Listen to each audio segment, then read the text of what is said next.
The heart of your teams. The heart of St. Louis. Valley Sports Midwest. The heart of the fan.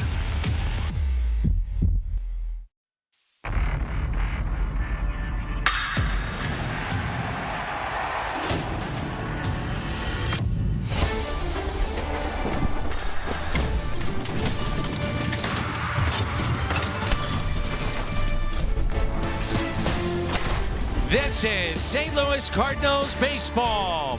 And tonight, interleague play from downtown St. Louis in Busch Stadium.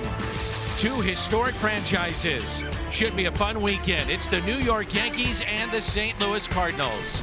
And welcome to the broadcast booth. That's Brad Thompson. I'm Dan McLaughlin. Jim Hayes is with us as well. Not only two great franchises, but maybe the two leaders in their respective leagues for the MVP. And we're talking about Paul Goldschmidt of the Cardinals and Aaron Judge of the Yankees. Well, two of the best players to watch in the game. And why? Well, Aaron Judge, he can hit a little bit. Look at the rankings, 43 home runs. He's driven in 93. That's a good year. Still got plenty of time left. OPS well over 1,000. There were tons of people here to watch his batting practice early on at Busch Stadium. They told us it was the most since '05 in terms of the biggest batting practices here at the ballpark. Always puts on a show, and that's Goldie here in St. Louis. The opposition is still trying to figure out how to get this guy out. They can't do it. They try to go in, try to slide him away. You want to try the changeup? He is hitting everything every single day. Just consistent approach from Paul Goldschmidt. Drafted by St. Louis. And one of the best hitters of the last decade with the birds on the bat has refound that stroke in the Bronx. Matt Carpenter back in town. Baseball coming up.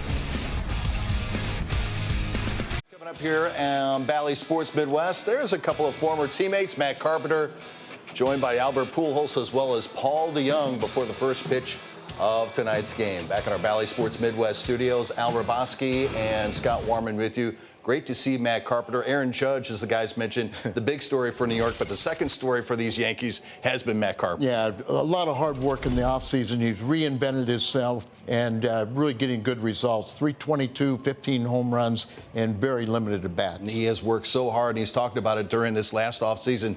Didn't think his career was done, and it's not. He has been such a bonus for this Yankees lineup, which is a very powerful lineup. Yeah, I mean, they just smash home runs, so Hudson or the Cardinal pitchers don't walk anybody. Solo shots, you can still win. All right, so the Bronx Bombers in St. Louis. Meanwhile, the team from the Queens is playing at home against the Braves. We'll give you an update on their game when we come back. The Mets battle first place with the Mets having a 4.5 games lead heading into this weekend, but Eddie Rosario with a 3-run shot, his third of the season, capped a 4-run first. The Braves would tie 4 more in the second against Tawan Walker, 8-0 to score in the second. Paul Goldschmidt, MVP candidate for the Cardinals. Of course, Aaron Judge, MVP candidate for the Yankees. That have defined their respective leagues. The St. Louis Cardinals on the senior circuit. And in the American League, the New York Yankees. The pinstripes, the birds on the bat, and baseball next. That followed an important trade deadline. The Cardinals found clutch performance after clutch performance. The result, a 3-game sweep of the Chicago Cubs. Tonight, St. Louis welcomes an American League juggernaut to Busch Stadium. The New York Yankees feature a pitching staff full of electrifying arms. A lineup with some serious muscle, and an old friend with a new lease on his career. The pinstripes, the birds on the bat, 2 first-place teams, 38 combined World Series titles, 2 historic franchises. Get ready for what should be a great weekend of baseball. The New York Yankees and the St. Louis Cardinals from Busch Stadium in downtown St. Louis. 2 teams in first place. And tonight, game number 106 for the Cardinals. It is 89 degrees, feels like 100, but so what? And with Brad Thompson, I'm Dan McLaughlin. Jim Hayes is here, and so is Matt Carpenter, just introduced to the crowd in a loud ovation for Matt Carpenter. The game hasn't even started, and it has been loud. Ever since the gates opened, people were clamoring to get into the ballpark, watch batting practice. Certainly, Aaron Judge is a draw. You might be standing out on the street and get a ball from him. It's going to be a fun series. And there's a look at Carpenter. He has been moved up by Aaron Boone to third in their lineup. Just moments ago, we were told that Anthony Rizzo is a late scratch, lower back tightness, and he had 5 home runs in his last 8 games. So Carpenter will bat third, and you'll hear that ovation he'll get in this first inning. Well, you got one MVP candidate to another, Aaron Judge, and he is worth the price of admission. 43 home runs, 93 already driven in, batting .298. Oh, by the way, even though he's that big, he hits for power. He also can steal a bag. He's got 10 steals. It's a great season that he's having with 55 games remaining. He is something special to watch. It is Dakota Hudson on the mound for St. Louis, and he has not won in his last 4 starts, looking to avoid 3 consecutive losing games, and that'll be the first time in his pro career or even his college career. The Hyundai pitch arsenal, Dakota Hudson. You know what Dakota's got? He's going to sink it. He's going to slide it. We've seen that sinker usage drop a little bit here recently, using that slider a bit more. But the big key for him is, does he command counts? Does he get ahead? It's going to be imperative against this Yankees lineup. December of 2017, Aaron Boone decided to leave the broadcast booth. He was offered the job as the manager of the Yankees, and now he is 2 wins shy of 400 in his career. And it's a good lineup. LeMahieu, Judge, Carpenter, then Torres, Donaldson, Benintendi picked up at the deadline, Kiner, Falefa, Trevino, and Hicks getting the start now in center. So the Cardinals are 57-48. At home, they're 12 games above the 500. They're tied for first place in the Central Division with Milwaukee. And away we go in a 3-game series between the Yankees and the Cardinals.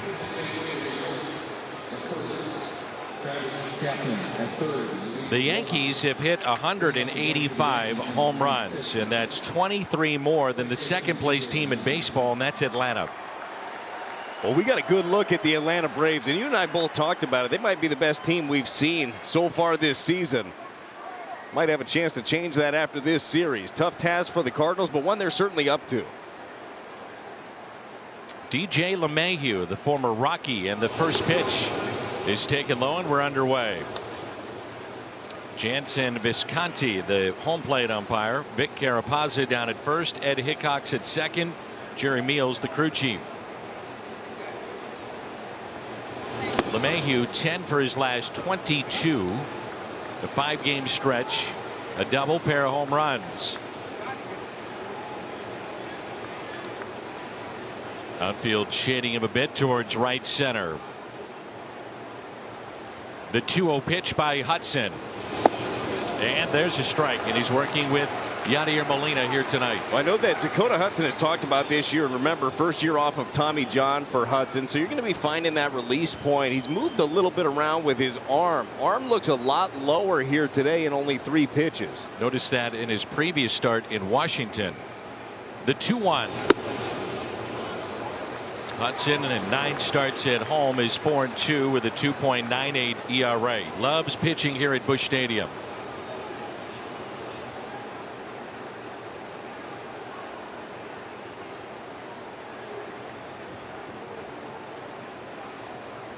.31 pitch. And a leadoff walk just off the plate. And it brings in Judge. Cardinals defense, O'Neill, Carlson, and Nootbaar. That trio in the outfield. Tommy Edman, the Gold Glover, at second. DeYoung is at short. Arenado at third. Goldie at first. Molina behind the plate. And here is Aaron Judge, who is on pace for 66 home runs. All-time record, single season record. Barry Bonds at 73.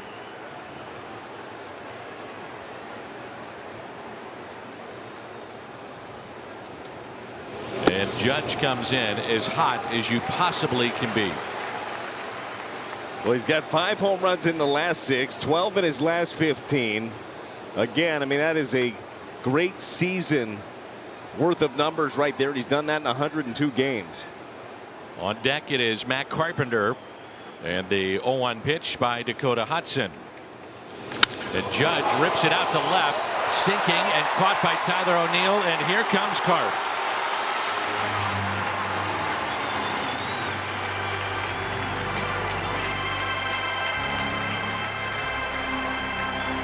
Batting third, number 24, designated hitter, Matt Carpenter.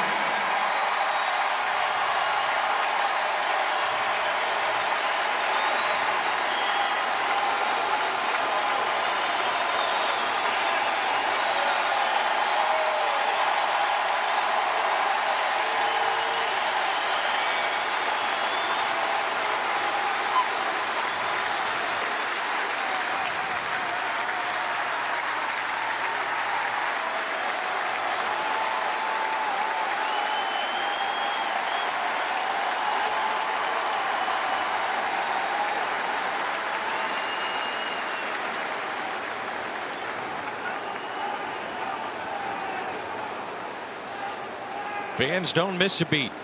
One out runner at first, and the first pitch to Carpenter, who has revitalized his career in New York, is a strike. 15 home runs. He's driven in 36, a .322 average, and he's done that in 43 games. I'm so happy for this guy.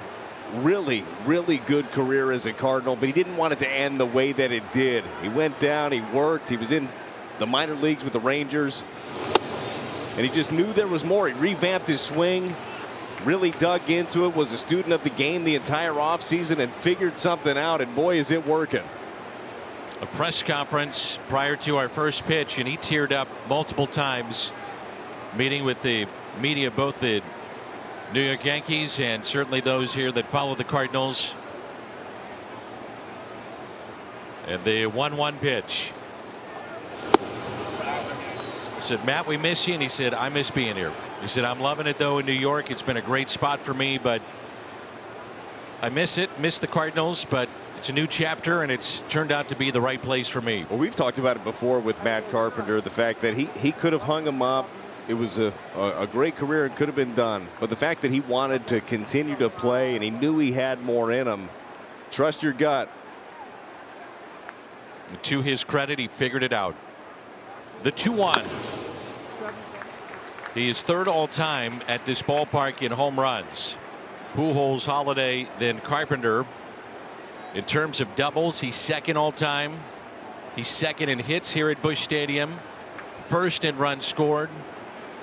And he is fourth in runs batted in. Now the big shift here for Carpenter. We saw that a time or two in St. Louis.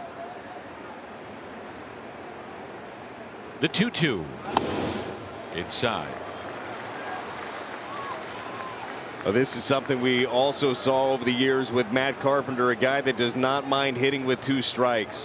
When he's right, he knows his zone so well. He got to the point the last couple of years with St. Louis, he really had to cheat with his swing. He had to start early, so that took away from some of that strike zone recognition, but he's got that back.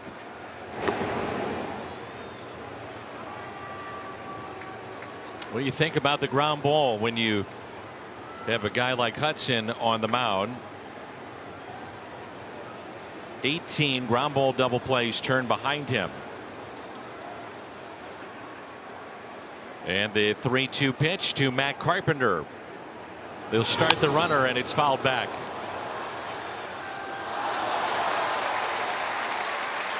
Carpenter is 6 for his last 13 on a 5-game hitting streak. 4 doubles, a home run, and parts of 11 major league seasons with St. Louis, the team that originally drafted him. He had 301 doubles in those 11 years. Not too bad. Oh, he had the 2013 55 doubles in the season. That was remarkable. That broke Stan the Man's record. Yeah. Carpenter base hit into right, beats the shift.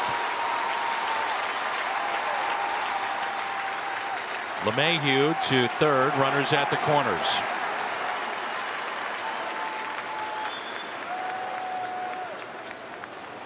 Batting fourth, number 25. Second baseman, Gleyber Torres.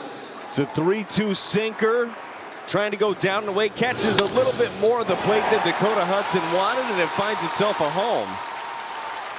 Matt said his kids and wife were on their way to St. Louis when I was talking to him aside from the media, and he said they are so excited to be back in town. They love this place. Good for Matt. Gleyber Torres, 16 home runs. Dakota needs that ground ball. First pitch, a strike.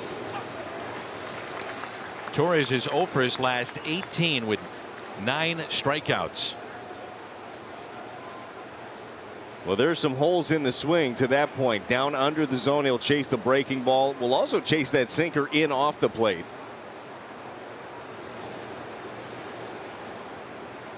The 0-1. 0-2. Josh Donaldson, a former MVP, is on deck.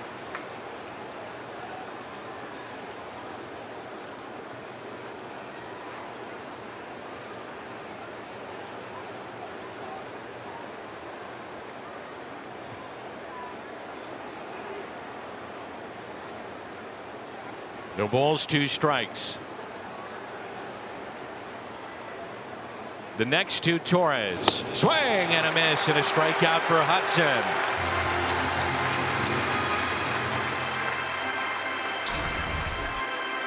This time it's the 4-seam fastball that Dakota Hudson elevates. Gets him to swing through it. You mentioned all the strikeouts here recently. Torres just up there kind of guessing what's going on and just couldn't hold back on that one. Donaldson hitting .220, 10 home runs, and he's driven in 38.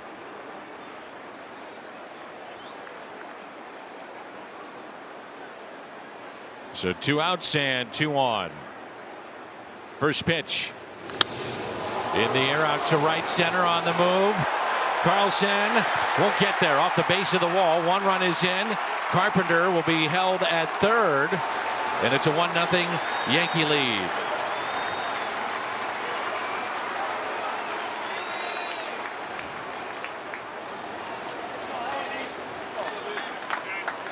The slider from Dakota Hudson goes away, gets it away, but it stays up just flat. The slider here recently this season from Dakota Hudson has not had the same depth we've seen it have in the past. This one just stays up.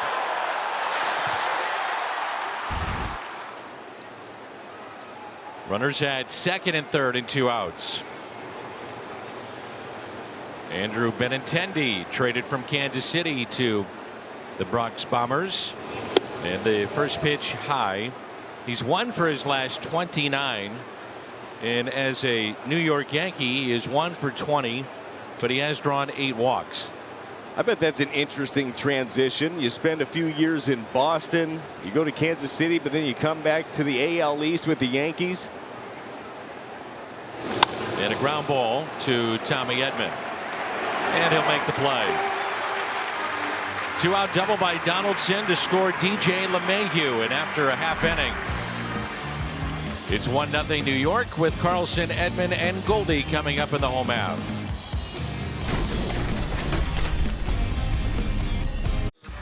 St. Louis Cardinals baseball on Valley Sports Midwest, brought to you by Budweiser.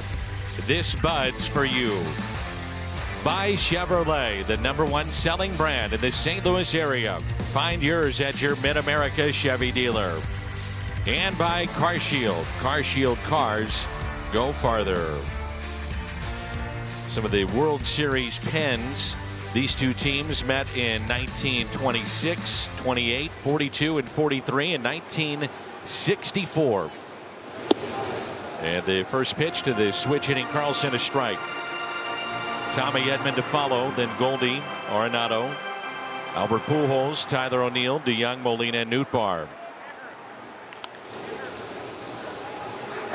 Well, Nestor Cortez, interesting guy.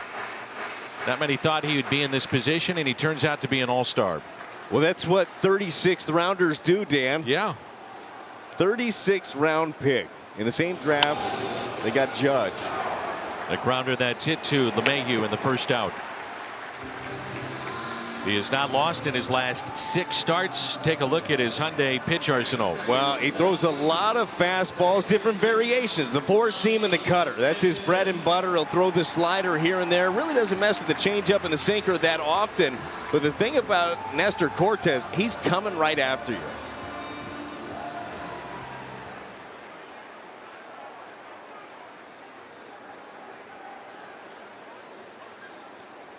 And the batter is Tommy Edman.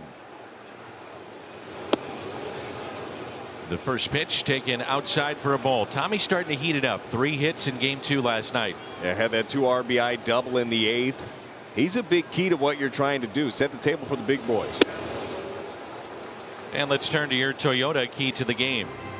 Just talked about Nestor Cortes. He throws a ton of strikes, tries to get ahead. Be ready. Be ready early on. Be aggressive against Nestor Cortes. I think that's the biggest key for him. And the 1-1 pitch. Not many guys throw the amount of fastballs that Cortes throws, as you talked about. But I like that. He's challenging hitters at all times. Yeah, I do too. And it's not just 4-seam. It's not like he's throwing 100. That cutter is really effective. Popped up. And this will be caught by the second baseman. That's Torres. Benintendi is in left. Judge was to start in center. It's now Hicks and Judge shifting to right. Donaldson, Kiner Falefa at short. You have Torres and then LeMahieu.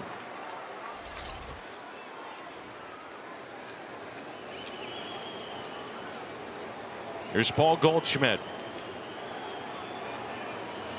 26 home runs for the Cardinal first baseman. First 10 starts for Nestor Cortes. He had a 1.50 ERA. One of the best starts in Yankees history in terms of ERA. He came down to just getting ahead of a little bit of everybody. You look at the last 9 starts, though, ERA closer to 4.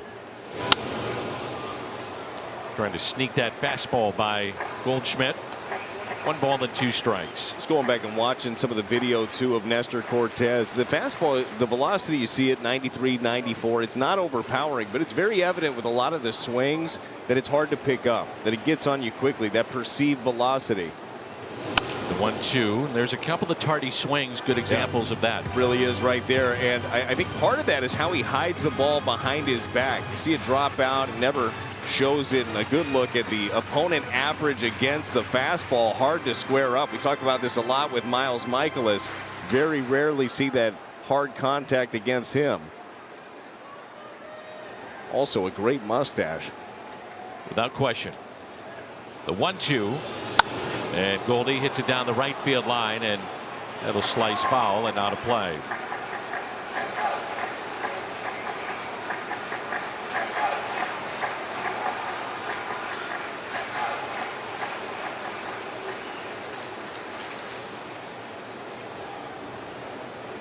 Big gap in left center for Paul Goldschmidt.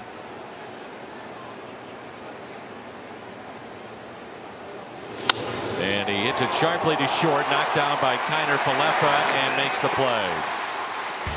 Cardinals go in order, 1 inning in the books. The Yankees on top.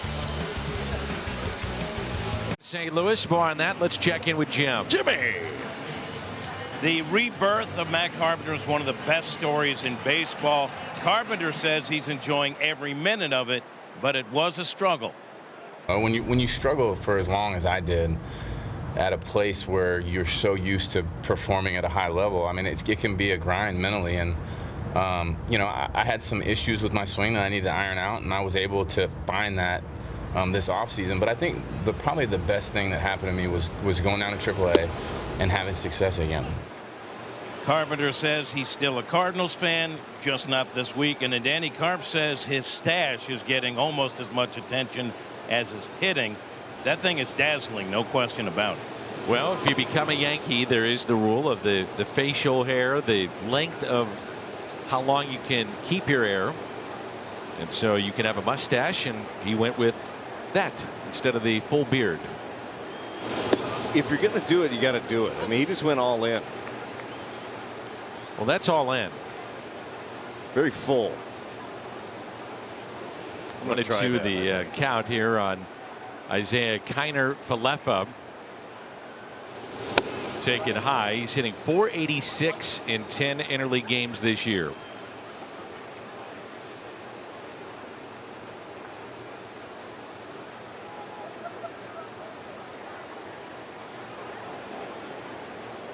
The 2-2 pitch. Yankees jumped out to an early lead on a 2-out RBI double from Josh Donaldson that scored LeMahieu, who walked to start this game.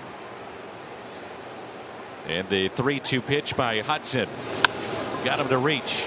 Charging DeYoung, and he'll beat it out. He can really run. He's got 15 stolen bases on the year.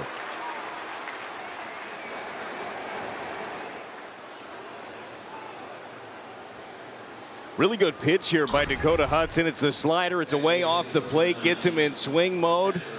But you're right. As soon as this ball's put in play, you've got DeYoung playing pretty deep right there, and there was nothing he could do to be able to get him.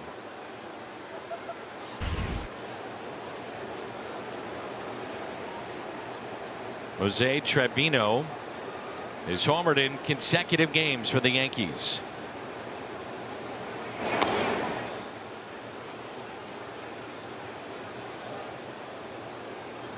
But these two franchises have been two of the best since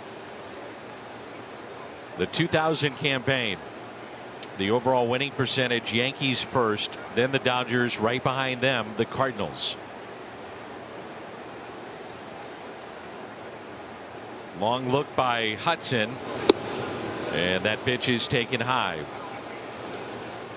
see him fall behind, he picks a little bit, and then all of a sudden it's either he settles in or it could get ugly in a hurry. Yeah, well, this is certainly the part of the order that you want to go right after. I know you mentioned the home runs in back-to-backs. Look, I'm not worried about Trevino. I'm not worried about Kiner-Falefa, Aaron Hicks. I got to get these guys, got to attack them. And the 1-0, and the runner goes, and a high fly ball lifted out to left. Backing up Tyler O'Neill on the track to make the catch. And the first out. So Hudson gets the first man. And MLB.TV is now there for you for $64.99. Watch all of the out-of-market regular season games live or on demand, plus MLB Big Inning. MLB.TV for details. There's Aaron Hicks. Yeah, there's a few of the guys at the bottom of the lineup.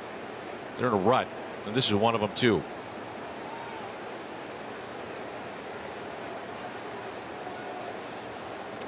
So 1-out runner at first, and the first pitch taken for a strike.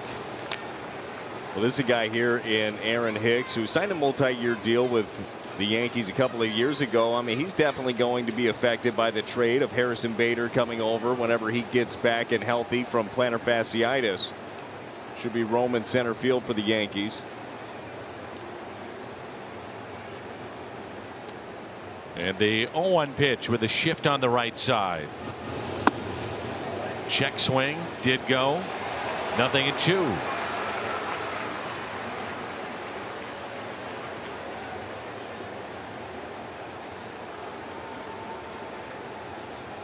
Got to wonder for Aaron Hicks too what the preparation looked like for today's game. Remember, we got the word about 5 minutes before the first pitch that it was going to be Anthony Rizzo being scratched, and Hicks was in the game.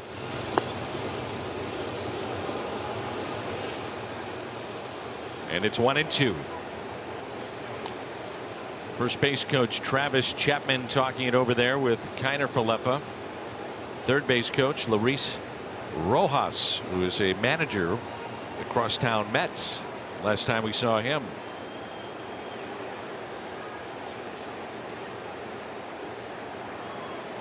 Big lead at first. The exaggerated shift on Aaron Hicks. The pitch is high and outside. 2-2.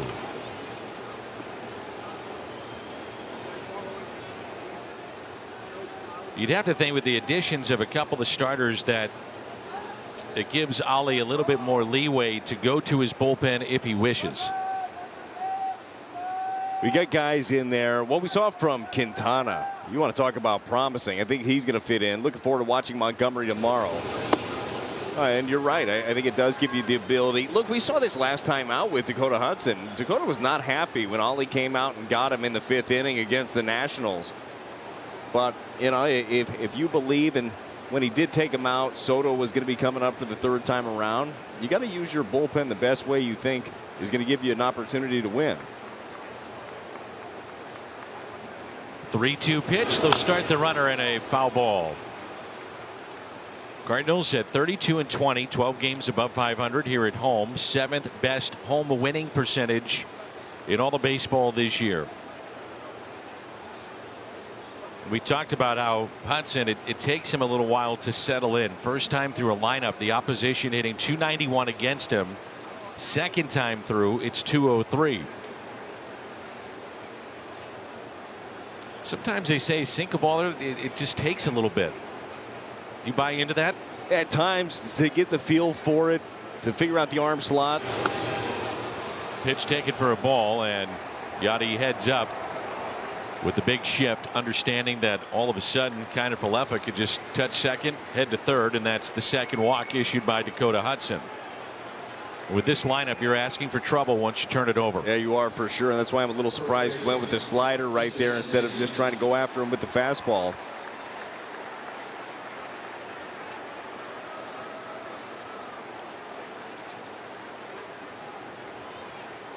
Runners at first and second. DJ LeMahieu walked to start the game and scored on the double by Josh Donaldson.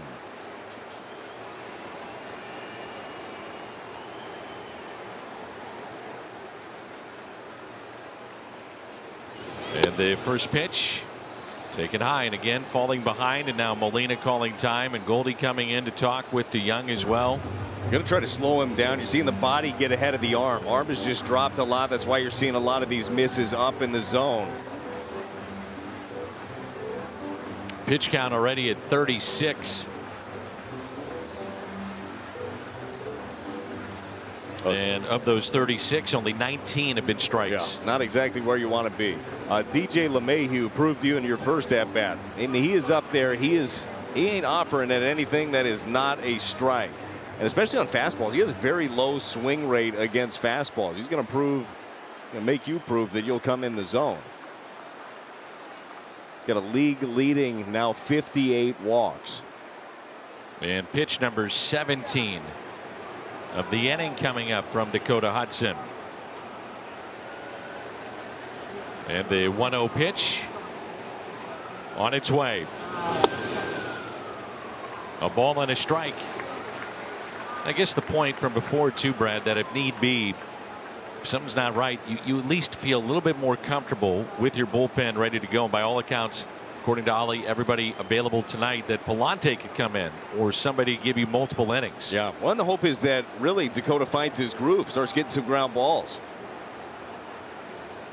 And the 1-1 pitch, time called. Saw that a time or two yesterday, and the frustration that ensued once time was called. It was a very late time that was called yesterday. Miles Michaelis was on the mound, and Miles talked about it after the game. He said, look, not my most professional moment.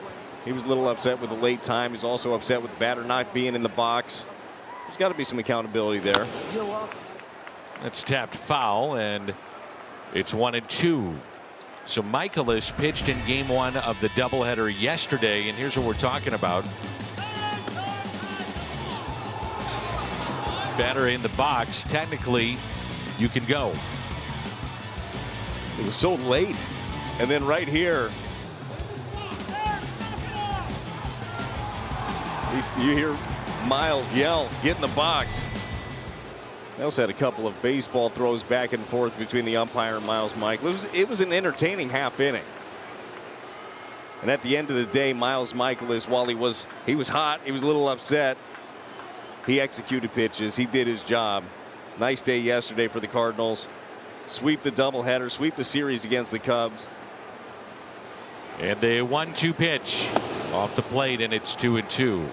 So he was 0-2 on Hicks, lost him.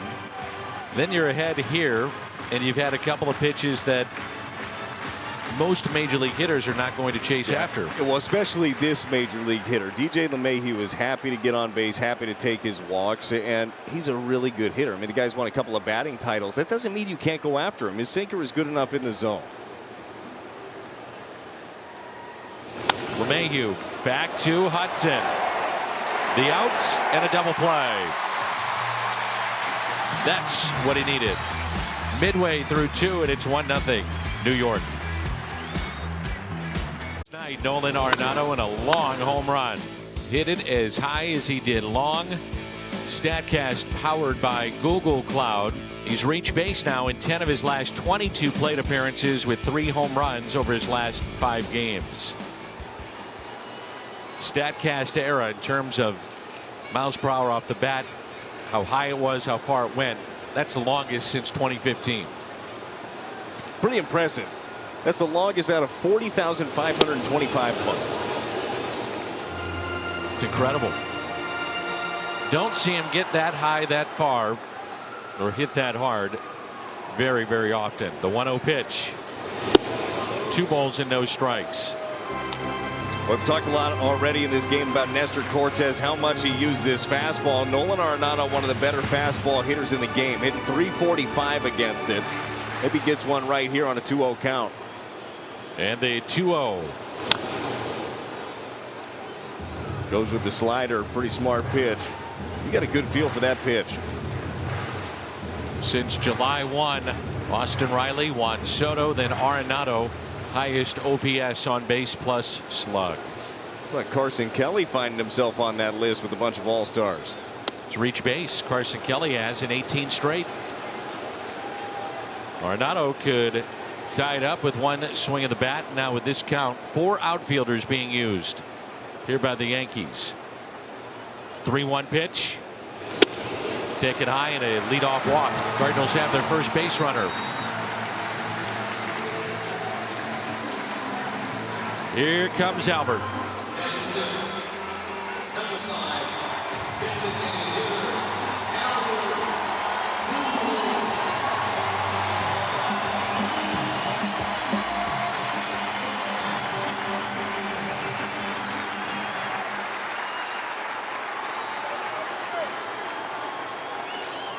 Albert is 0 for his last 7. Was hit by a pitch.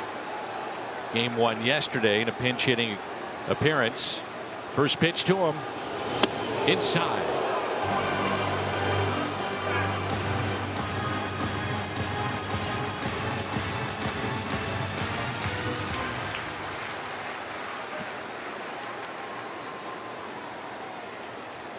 The runner at first, Nolan Arenado.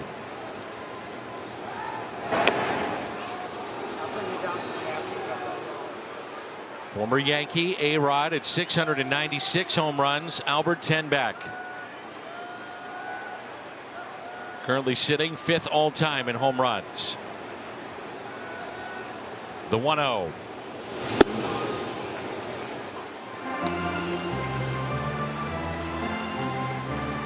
Those 2 pitches, it's a good example of how Nestor Cortes likes to attack, especially against the right-handers. It's the cutter in, especially up and in, get you uncomfortable. Then he can spot that fastball away.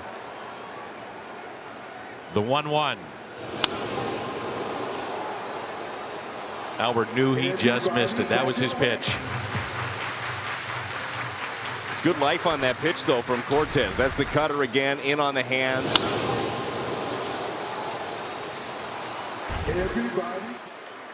Albert, 5 doubles, 3 home runs, and a .333 average against left-handed pitching this year. The 1-2. 2-2, and Tyler O'Neill on deck.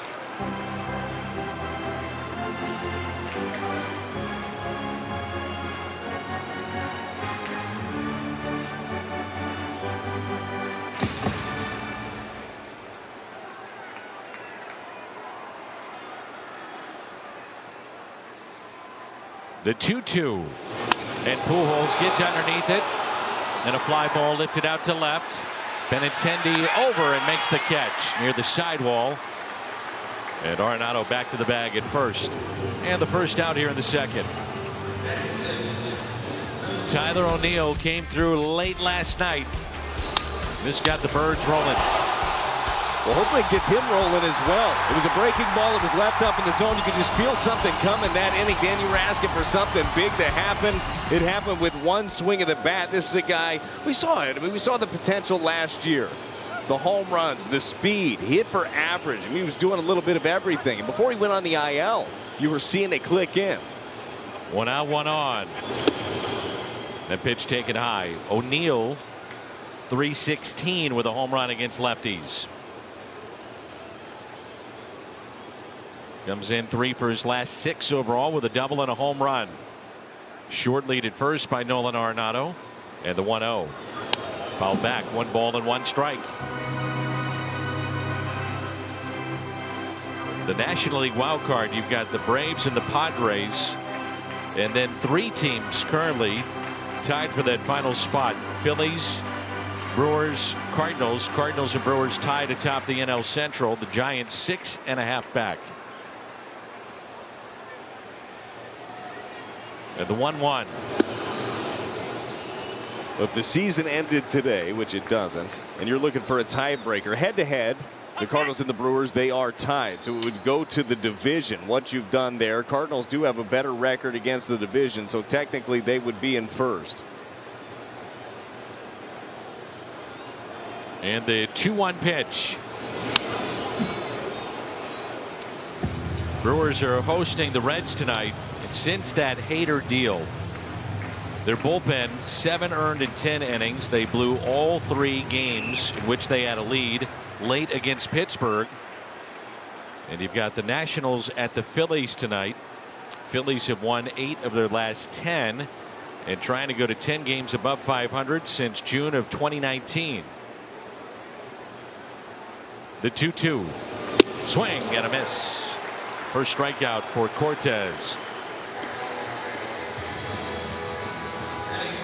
That's Chevy pitch tracks. That's Cortez climbs the ladder here with the fastball. We've seen him mix in the cutter, the 4-seam. We've also seen him bury his arm slot. First pitch to O'Neill, he ended up dropping down on that one. Goldie, when he faced him and got the ground ball to short, really dropped down on a sinker.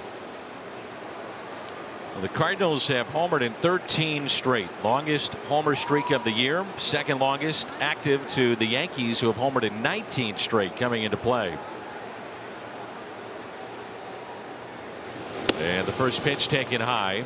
Cortez making his 20th start of the season. Last time out was July 30th against Kansas City. Went 5 innings in that game. And with a sizable lead, they're going to be careful with his innings here in the final couple of months. And it's 4 outfielders for Paul DeJong. Copycat league. And I don't care if you're talking NHL, NBA, or baseball. And maybe we see more of this after this series if it proves to be fruitful for Aaron Boone and the Yankees. Now we've seen a few teams deploy it. It still looks very, very interesting. The 2-0 pitch. Another drop down slider right there from Cortez. I mean, you almost have to try to push it through the right side if you're Paul DeJong. You're holding at first and a shift on the infield. That's the hard part, though, when you try to push it that way. Then you get totally out of your swing and nothing good happens.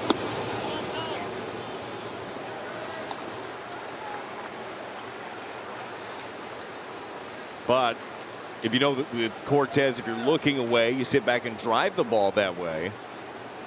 That's something we've seen him do. Trust the hands a little bit more, not try to get pull happy.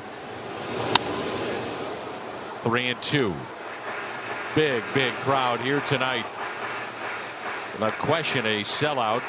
Expecting maybe the biggest crowd we've had in years tomorrow, and then another sellout on Sunday. I really couldn't believe it during BP how loud it was in the ballpark. Yes. I mean, people just clamoring, excited to be here. And certainly the Yankees coming to town has a lot to do with that. But so does your club playing good baseball. You're in first place. There's an energy.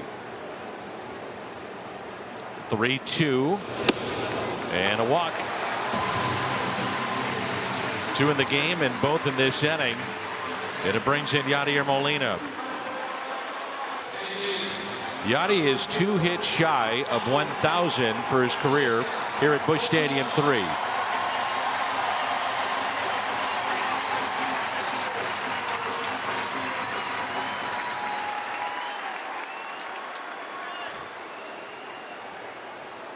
Just 1 for 8 since returning from the IL, and that 1 hit was last night and a single to left in game 2.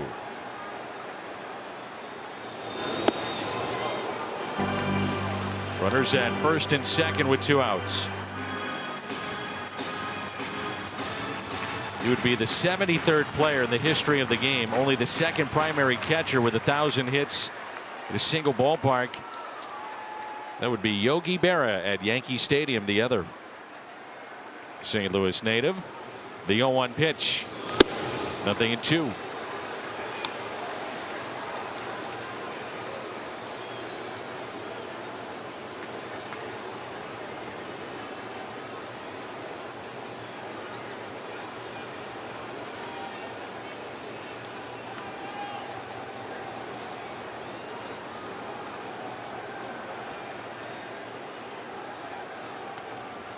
And the 0-2 fouled back.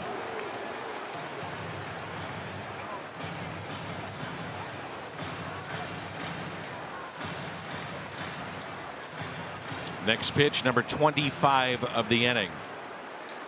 The Yankees got off to just a ridiculous start, but in their last 36, they're .500, 18-18. You come in, you face them, and you look at some of the numbers. Certainly Aaron Judge's numbers pop off the page, the 70 wins. It's just another team. If you execute, you can get past them. 0-2 pitch. Up the middle. Base hit. Arenado will score. We're tied 1-1. Yadi comes through with a 2-out single to center.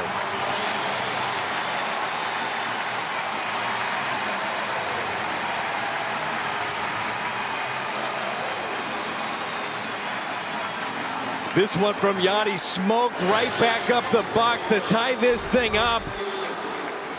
Thought he was going to go up above the zone with the 4-seam to see if he could get him to swing through it. Ends up being down in the zone, and Yadi puts it right back up the middle. Torres almost got it and almost hit the pitcher, Cortez. There's Lars Nootbaar. Do not overlook the man at the plate. He is swinging a hot bat. Well, especially we've seen Cortez work up in the zone quite a bit. Newt handles the ball up there really well. 2 outs, 2 on. And the first pitch is popped foul. Talking to Ali before the game in his office, I said, what are you seeing with Nootbaar? He said his swing has changed in the fact that he's not going around the baseball. It's not long. It's to the baseball. Yes. Well, that's that swing path you're talking about. That's a lot like we heard early in the season with Tommy Edman. The getting around it, that ground ball swing, trying to get that line drive up the middle approach. Also said he's getting the ball out in front, which is also meaning he's getting the barrel to the ball. Yeah, and it means he's recognizing these pitches.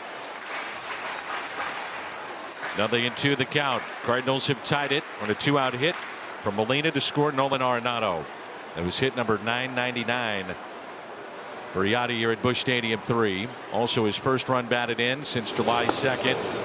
The breaking ball taken low and away. It's a heck of a take right there. Drops down, that pitch starts at your hip. Newt is 9 for his last 24, a double, a home run, 6 walks. And the 1-2. We'll see Cortez do that. Drop down. He's got all kinds of deliveries that he'll implement throughout the game. Think about that as a hitter. You're looking for the same tunnel. You're looking for the arm to come out of the same spot. See if you can pick up the pitches. He just showed you 2 different pitches from a totally different arm angle. He dropped down for the slider, then dropped down with a fastball away. And Nootbaar reaching for it, pops it up. LeMahieu. Yadier Molina, when the stage is the biggest, it seems like he comes through. He's tied it. Judge coming up. position since May 30th. The Kia player profile, the slugger Aaron Judge of the New York Yankees. And through the first 102 games of his season, he had Bonds, Big Mac in 98 and a 96. Big numbers. Judge with 43. And again, he's on pace for 66 home runs. I can't decide. Maybe I'll tell you after the series if he's fun to watch or not. I feel like he's fun to watch when I'm watching him on TV against other teams. Lined out in his first at-bat, just 117 miles an hour off the bat. Ripped one to left, but right into the glove of O'Neill. First pitch. Big man, too. He's 6'7", 282 pounds. And initially, he was scheduled to play center field tonight. Great athlete. He plays center well. 32nd overall pick back in 2013 by the Yankees. And a free agent to be. The 1-1. Well documented that he turned down the Yankees offer and said, I'll bet on myself. Well, he is in line for a massive payday. Well played, sir. Yes. 2-1 pitch. 2-2. You got to make sure with that slider that you stay away with that thing. It backs up on you. You're going to be in a world of trouble. Now, I still do believe with Dakota's sinker as good as it is, he can get in off the plate. And you can get swing and miss in there.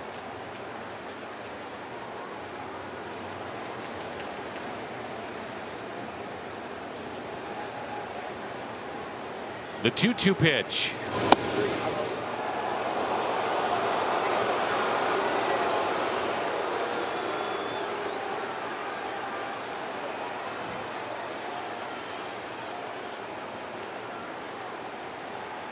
And now the full count delivery.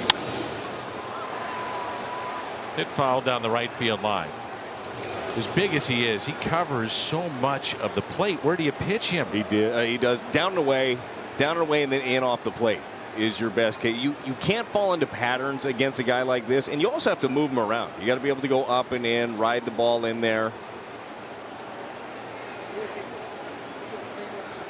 3-2. Popped up. May drop. Goldie going after it. Newbar there as well, and it's a base hit. They'll throw behind Judge, and it hits him. Ball gets away, but not far enough to advance. Got him right in the middle of the back, it looked like, as Newbar went for it with Hudson trying to make a real heads-up play to play behind. That's one way to try to slow him down. Get him out like that.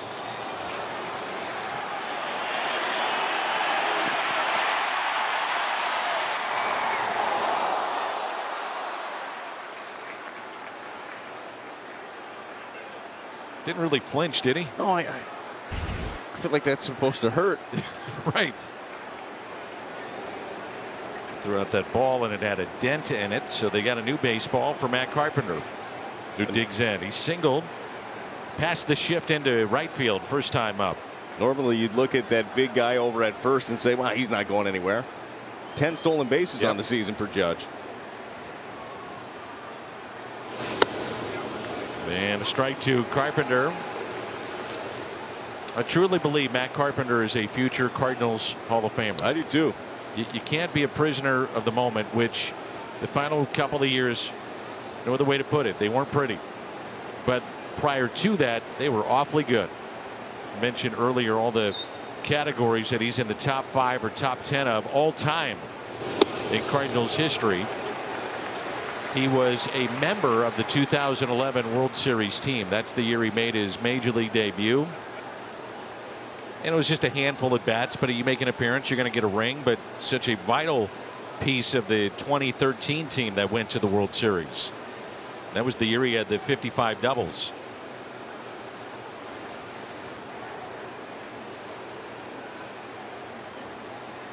And the 0-2 pitch to Carpenter.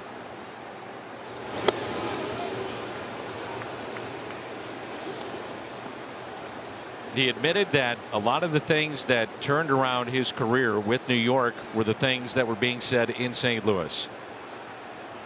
And He just talked about, I was slow to take in some of the analytics and the sabermetric look of what was happening, but to his credit, he also bounced around the country with various hitters to learn more about his swing. Yes, he did. And the 1-2, Carpenter, a base hit. He's 2 for 2 in his return to St. Louis. The Judge to third, runners at the corners, nobody out.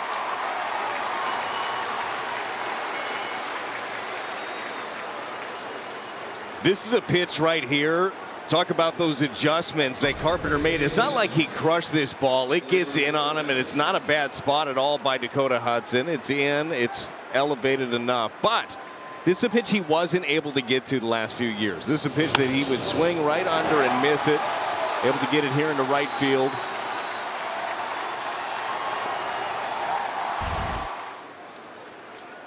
Spring in Jim, who's got more on Carp. Yeah, Carp said really the transformation is thanks to 2 things. He fixed his swing path, and he said confidence. He said when he went to AAA, he started hitting the ball, especially his final 4 weeks or so there, and he got his confidence back. But he said, I've been working to get better even in the 2 seasons when I wasn't hitting with the Cardinals, and he wanted fans to know that. He said, people that know me know I never stopped working. It just didn't click. It started to click when he was with AAA with Texas, and he said that confidence helped him at this level too when the Yankees called and said, can you help us? Couldn't happen to a better guy either. The 0-1 pitch hit out of play by Gleyber Torres, who struck out. He came up with runners at first and third, 1 out, struck out back in the first. I don't think there was ever the thought with Matt Carpenter that he wasn't working to fix things. And if anything, worked too much. Yes, that was a lot of the conversation for a long time. They had to start telling him, look, hey, this is what time you can get here. You're getting here too early. You're doing too much. You're wearing yourself down, but he cares so much. And the 0-2 got him. And the strikeout for Dakota Hudson. 2 tonight, both of Gleyber Torres, and it brings in Josh Donaldson. We've seen Torres flail at a couple of these sliders away. This thing starts off the plate, ends even further off the plate. He's just not seeing the ball well. Josh Donaldson, the double to right center off the base of the wall, and that scored LeMahieu back in the first, gave the Yankees a 1-0 lead, then a 2-out RBI single by Molina to tie it up. Cardinals have turned a double play tonight. First pitch backs up for a ball. Well, Dakota Hudson has induced at least 1 ground ball double play in 8 of his last 10 starts, 12 total over his last 9.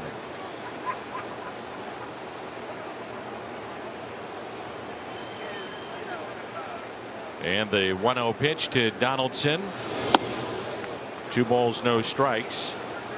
Benintendi on deck.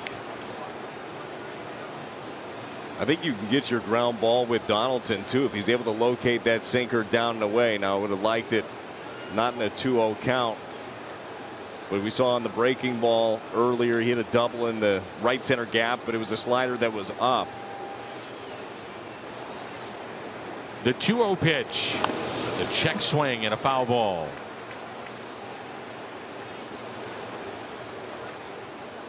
Already Matt Carpenter 11 multi-hit games, extending his hitting streak to a season high 6 now,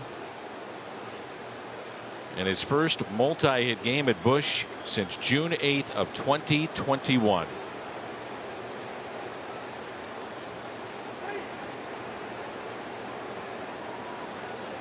The 2-1 base hit. Donaldson is brought in 2-1 New York. 3 hits in the inning, and Josh Donaldson is brought in a pair tonight. That was the slider for the double in the gap in his first at bat. This time it's the sinker. It's middle, and that's exactly where it goes, right back up the middle. 109 miles an hour off the bat.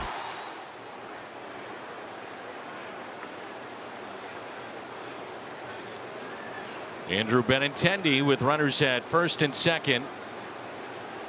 Pitch number 59 coming up for Dakota Hudson. Benintendi grounded out to second with 2 runners on back in the first. Fouled back for strike 1.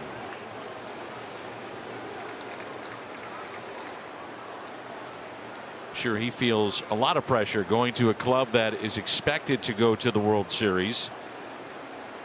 And yet it's been a rough start to his Yankees career. 1 for 21 now. Yeah, Benintendi was one of the early trades too. There was a lot near the deadline, but they acquired him early on.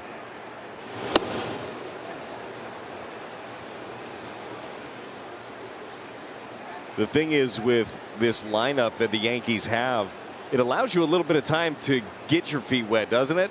You feel like, oh yeah, of course you want to produce as soon as you get there, but they'll wait for you. Be all right. The 1-1 pitch by Dakota Hudson. The fly ball out to left field. Catch made by Tyler O'Neill. Out number 2. We haven't even mentioned this name, the BJC injury report, but Giancarlo Stanton, Achilles tendonitis, no timetable for his return, but think about that name in the middle of your lineup too. Yeah, ho-hum, just another MVP that is in there, an all-star this year. 24 home runs on the season. He's driven in 61. Maybe that doesn't look like much next to the 43 and the 93 that Aaron Judge has hit, but Aaron Boone has got himself some weapons on this team. Isaiah Kiner-Falefa had an infield hit first time up. 2 outs and 2 on. First pitch, ground ball right side. Tommy Edman there, gobbles it up, makes the play. Yankees strand a pair. They've stranded 5 in 3 innings, but retake the lead, and it's 2-1. A moment, we flash back. Number 500 for Big Mac. And the feeling that we've had around the ballpark prior to the ball game tonight, it had that feel on that night because that man right there was a hit shy of 3,000. So you could have had 500 off the bat of McGuire with Stan the man watching, and then hit number 3,000 for Tony Gwynn. And Stan and Tony Gwynn, by the way, were very close, very, very close. They would go to lunch all the time when the Padres would come to town, and forged a terrific friendship over the years. And with that, Stan's son Dick is celebrating a birthday, so happy birthday.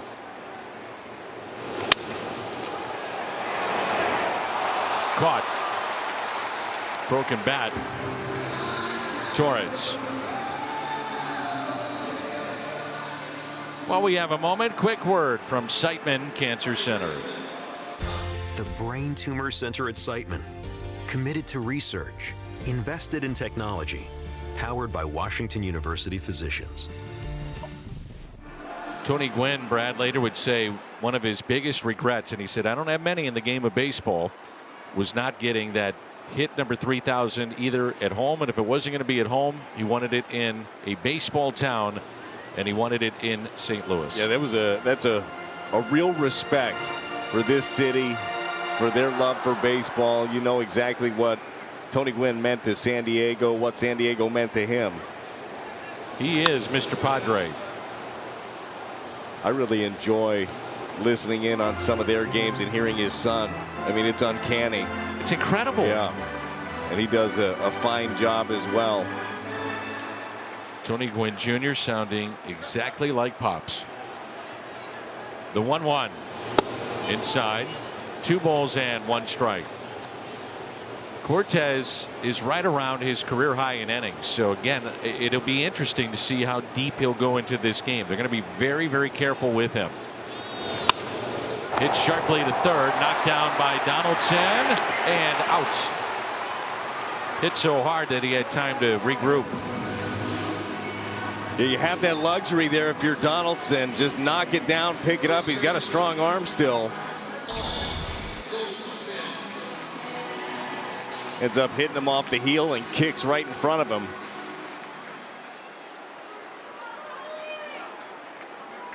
Here's Goldie now with 2 outs and nobody on. Goldschmidt grounded out to short, first time up. Cardinals have one hit, and that was the 2-out single by Molina to bring in Arenado. Big gap in left center, and time called. Brewers have jumped out to a 5-0 lead against the Reds. That's in the bottom of the second. You mentioned the innings limit, not even limit, but just the innings getting up there near a career high for Cortes. And it just gets me thinking again about them trading Montgomery. It makes less and less sense. I'm happy they did. Be very, very interested in watching that start. Just generally speaking, his first start as a Cardinal, but then to do it against the team that traded you away. Here we go. Yep. And not just any team. This team with this offense. 2-2, 2 outs and nobody on. That's a pretty tough pitch right there in a hitter's count to do anything with. Cortes drops down, backdoor cutter. And the 2-2 pitch tied him up, and a strikeout of Paul Goldschmidt. The second strikeout for Nestor Cortes. 2-1. This season, the Cardinals, Bally Sports Midwest, teaming up to recognize people and places pitching in to make a difference in our community. Tonight, we salute local nonprofit STL Youth Sports Outreach. Thank you for pitching in.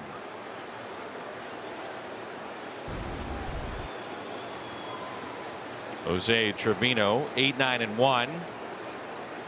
Yankees with 6 hits on the night. That's popped foul and out of play.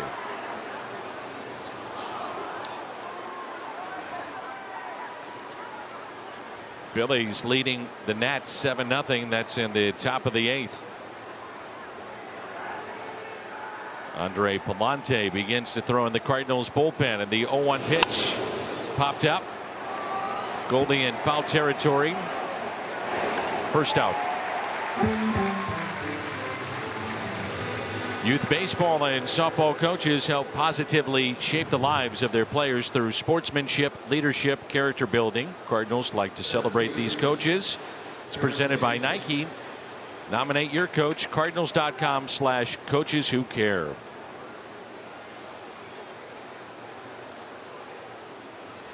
Aaron Hicks walked his first time up. Over his last 13 with 4 strikeouts. Shift on the right side. First pitch, a ball. Not a lot of first pitch strikes tonight either from Dakota Hudson. No, and it's a huge key. We've seen him just erratic with everything. We've seen the arm angle move around a bit for him. Haven't seen consistent movement. It's ripped foul off the screen down the right field line. And the hope is you settle in, have a quick inning right here. All comes with being aggressive. That's the one thing that's really stood out watching Nestor Cortes, just how aggressive and how confident he is in all of his stuff. His stuff's not overpowering. It's been 11 of 18 first pitch strikes. Well, and even the ones where he has gotten ahead, it's not like continues to pound the zone. 2-1 pitch, and it's 3-1. LeMahieu on deck, and then Judge. Seeing on those couple of breaking balls that miss arm side, the body's speeding up. He's pulling his front side off, and the arm is dropping. And a full count. Yankees come in 10.5 in front of second place Toronto, 70-36.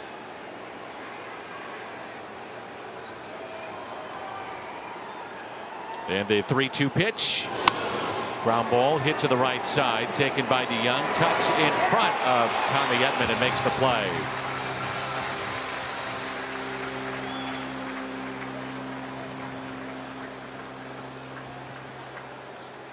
Going to go a long way to his left to come up with this one. Two of them joking around. Tommy said, I think I could have had it.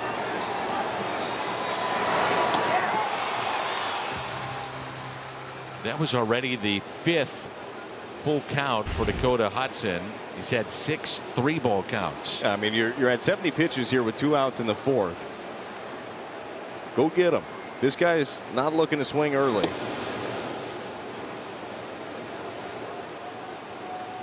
There's LeMahieu, who walked and scored in the 1st on the double by Donaldson with 2 down. Gave the Yankees a 1-0 lead. Also bounced into a double play. Inside, 2 balls, no strikes.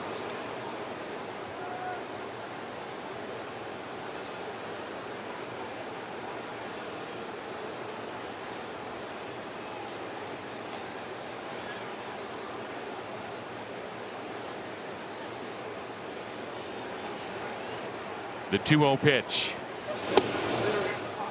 2-1. Cardinals in their half of the 4th will have Arenado, Pujols, and O'Neill coming up. No name on the back of the jersey for the Yankees. One of the rare teams in any sport still goes with that tradition. Made me really have to brush up on my numbers before this one, Dan. No doubt. I've got 99 figured out. He stands out, doesn't he? There's something about him. So he wears that uniform.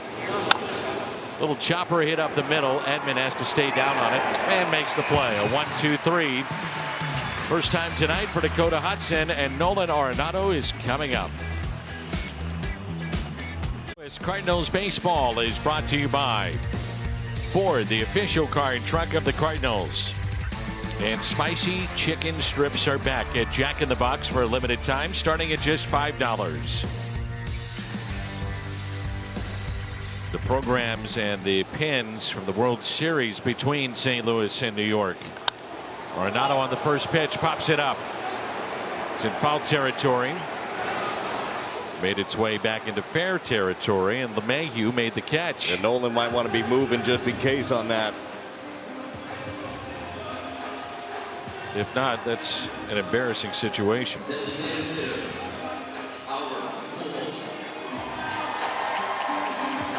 Here's Albert. Fly to left his first time up.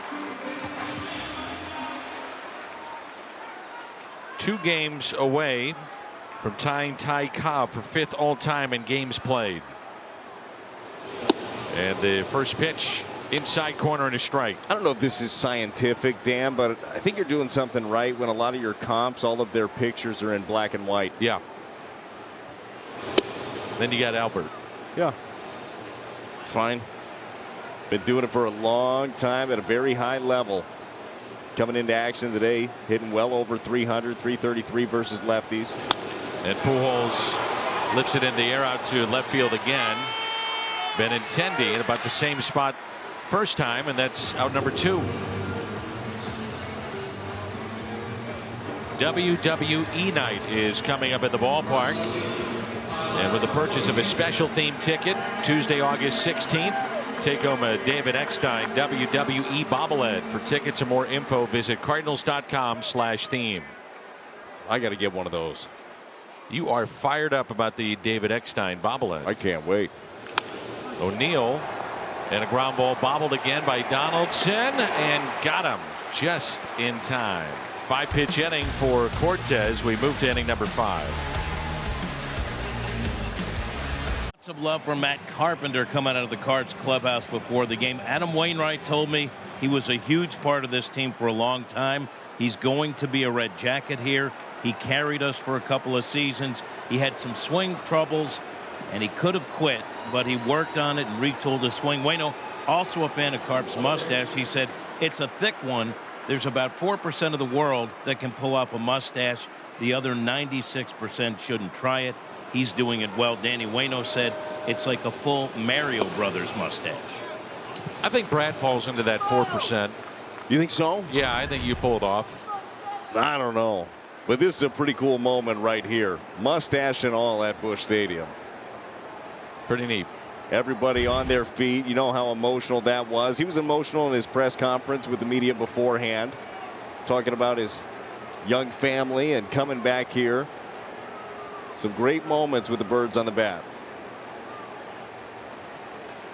One pitch to Judge. Inside, Palante up and throwing again. 1 ball and 1 strike.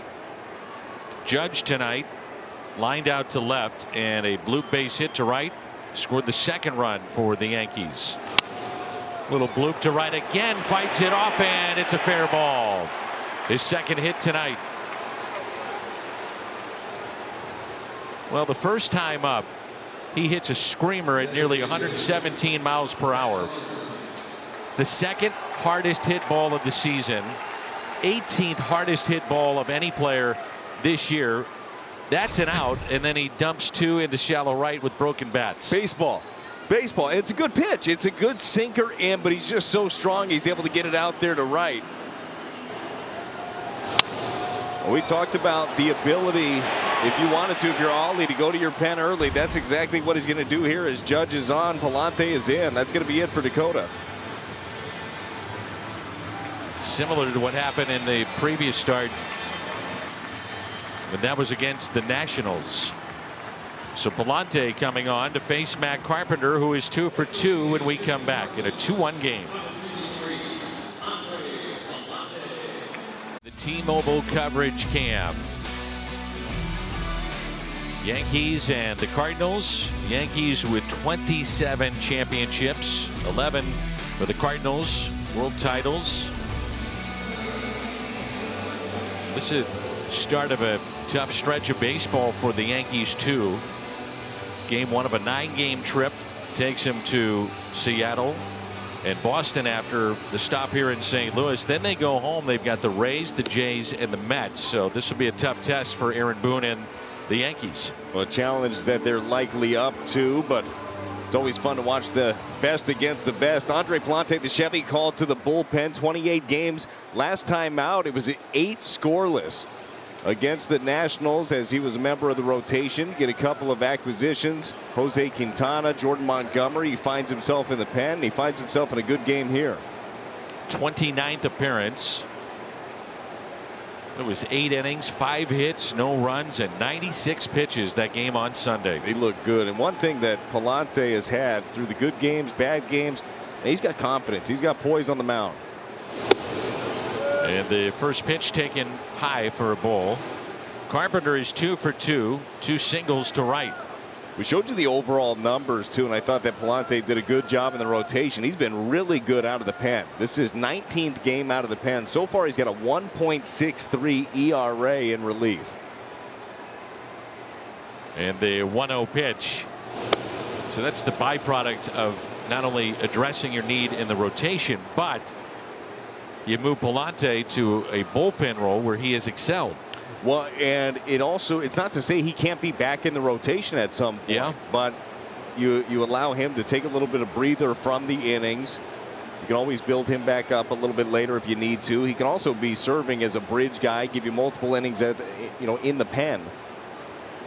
2-0 pitch and a strike to Carpenter.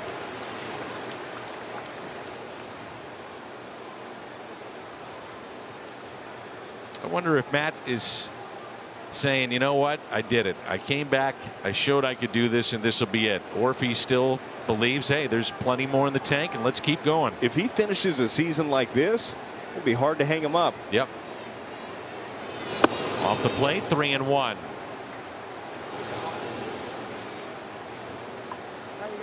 Classic uniform of the Yankees and a classic look of Carpenter with no batting gloves. Told you this in the past, Dan. I never trusted a guy that didn't wear batting gloves. You never told me that. Well, I never trusted a guy that didn't wear batting gloves. And why is that? Because he's just telling you he knows he's going to square it up. It hurts when you mishit a baseball.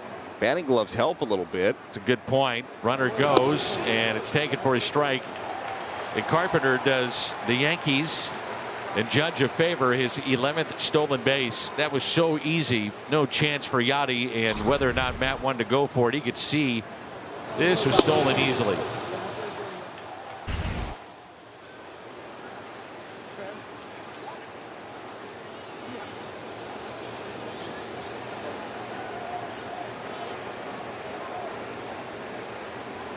Shift on the right side. He was showing bunt there, so Arenado came in a bit. And the 3-2 pitch to Matt Carpenter. And a ground ball hit to the right side. Judge advancing to third. That's just good baseball again by Carpenter. Well, we have a moment. Quick word from Great Southern Bank. Sometimes you just don't feel like running to the bank. Fortunately, you can check your balance from the comfort of your favorite spot with the Great Southern mobile app. Great convenience, Great Southern Bank. Gleyber Torres 0 for 2, pair of strikeouts, and both times came up with runners at first and third. First time up, it was 1 out, and then in the third, nobody out. Infield is in for St. Louis. Well, Gleyber's proven to you in his first couple of at-bats, you don't need to throw him a strike. He's expanding the zone away off the plate. He's expanded up as well. And the first pitch to him is tapped foul. Both strikeouts of Torres have been on just 3 pitches, too.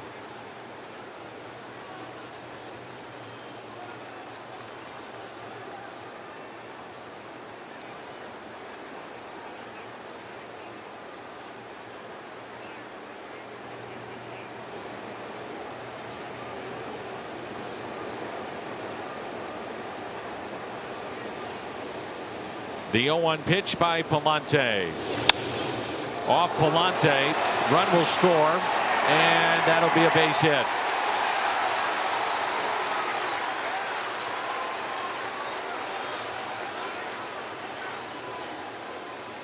And it's a 3-1 Yankee lead. Torres drives in his 47th. Those are frustrating as a pitcher. You try to stab that one. You got the defense right behind you. Tommy Edman does everything he can to see if he can get enough on the throw, but off balance, pulls Goldie off the bag. Just going to look at Palante, make sure he's all right after that comebacker.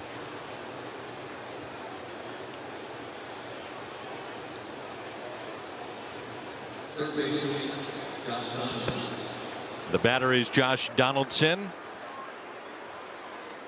It'll close the book on Hudson. 4+, 3 runs, 7 hits, struck out 2, walked 2.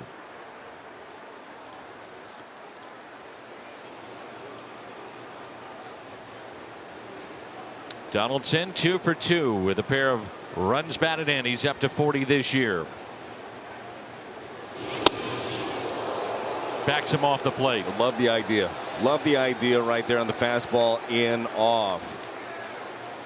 Couple of at-bats already. You've seen him drive the ball the other way, double in the gap. I mean, look at that pitch right there. He's in swing mode. He's going for it. I think he went. That is a swing. That's a swing. So, I mean, he's telling you he's selling out. He was selling out for a fastball middle. Donaldson is hit into 7 double plays. Palante has induced 14 ground ball double plays.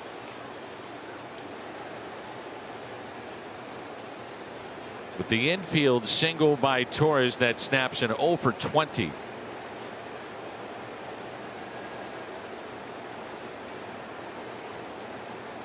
He's had 5 steals this year. And the 1-0 pitch. Palante, the throw over. You mentioned all the home runs coming in for the Yankees this year, 185 of them, leading Major League Baseball by a wide margin. You look at this inning, it's a bloop, a stolen base, a ground ball to second base, and then an infield single to bring it in. That'll drive you crazy. Yes, it will. You just got to be able to punch back. And the 1-0 pitch. Donaldson hits it down the left field line. It's hooking and foul. This guy's still a threat, isn't he? Yes, he is. Yes, he is. You make a mistake to him, he'll end up making you pay for it. This was a mistake slider. Fortunately, he was just out in front of it. Donaldson came over with Kiner Falefa and a catcher from the Minnesota Twins in the Gary Sanchez deal. Also Gio Urshela back in March of this year.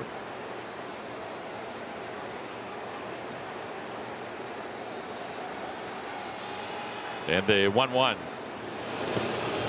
Kept in front by Molina.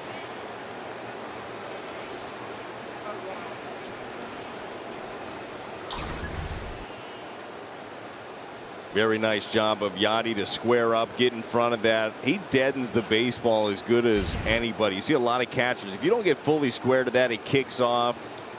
Or you see a lot of guys, it hits them square and shoots off. So good back there. It's great to have him back. And it's a count of 2-1. Donaldson originally came up in 2010 as a member of the Oakland A's. He's been with Oakland, some big years in Toronto, brief time with Cleveland, some in 2019 with the Atlanta Braves, a team that swept the Cardinals out of the playoffs, and then the last 2 seasons with Minnesota.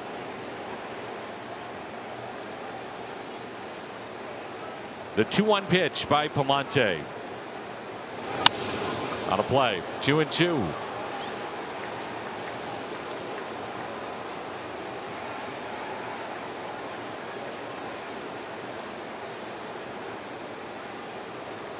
He's had 4 seasons of 30 or more home runs. 1 was 40 plus, and last year 26 home runs.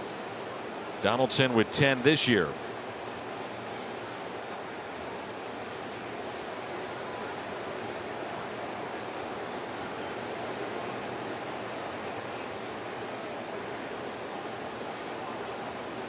The 2-2 pitch.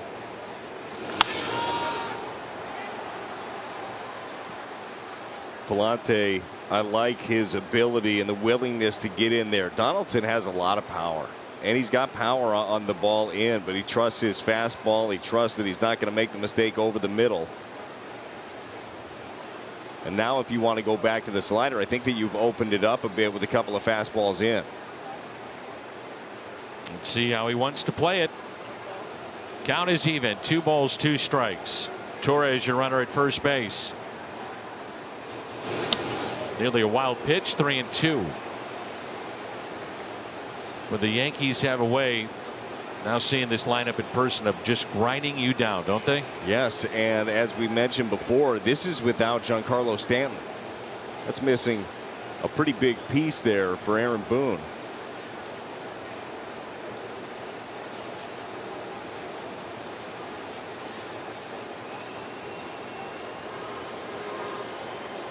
They start the runner here. That's Torres at first. There he goes.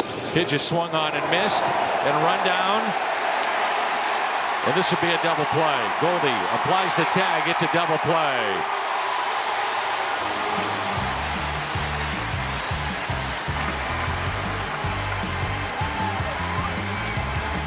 Smith on Yachty, Albert and Waino. Follow the Helsley family at the All-Star game and meet first-round draft choice by the Cardinals Sunday at noon. Bally Sports Midwest to kick off our coverage of Cardinal baseball.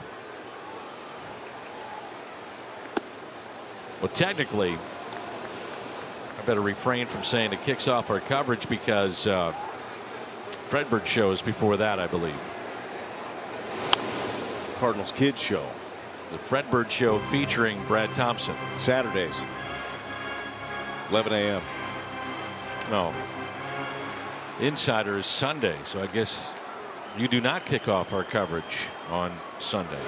We might get extra play on Sunday sometimes too. You know, it's on all week. Just stay tuned in. I can't wait to watch it. I always do. I'm going to get you on one of these episodes. A lot of talking in that show. Fred 2-2. Knows his lines very well. I'm the one slowing things down. U-Man's on that too. Yes. John Hewlett. He cracks me up on that show. 2-2 pitch to DeYoung. A swing and a miss, and strikeout number 3.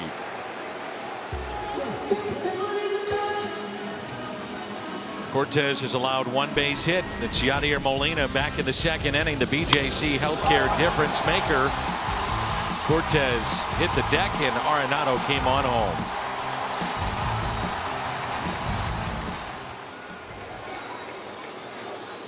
His 2nd hit in his return from the IL. 1 out, nobody on, and that pitch taken high and outside. I don't know if it's the way that Nestor Cortez is going about it right now, or the fact that the Yankees have just had a lot of traffic, you know, out there on the base pass. It's a 3-1 game. I mean, this is tight.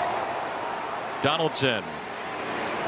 Hard hit ball by Yachty. He's 1 for 2, and the batter will be Newbar. First Responders Night coming up at Busch Stadium August 17th. That's a Wednesday. Also Thursday the 18th. Purchase of a theme ticket, receive an exclusive Cardinals First Responders hat representing their choice of law enforcement, fire, or EMS. Tickets available at cardinals.com/theme. Here's Newbar, popped out to the first baseman LeMahieu with 2 runners on back in the second. 9 in a row set down by Nestor Cortes. Cardinals have been out hit 8-1 and trail 3-1.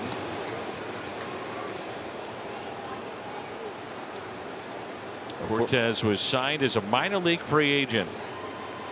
Originally selected by the Yankees, as Brad mentioned, 36th round of 2013. He is living now down in Florida, but was born and raised in Cuba. We talk about the path. So 36th round, then he was picked up in the Rule 5 draft by Baltimore, DFA'd, went back to the Yankees. He has been all over the place. He went up and down in AAA, DFA'd again by the Yankees, traded to Seattle. I mean, unreal road for Nestor Cortes, and yet you see him here, an all-star this year. Somebody gives you a uniform, take advantage of it. You bet. 2-out walk. We had 2 walks in the second and a 2-out walk to Newbar, and it brings in Carlson. And yet, you know, the Cardinals with just 1 hit, but here comes the tying run at the plate. Well, it's all it takes. We've seen Nestor Cortes too drop down. He's done it a few times to righties. He's done it to lefties. He drops down, spins one of those sliders up there. You can easily see Dylan turn it around.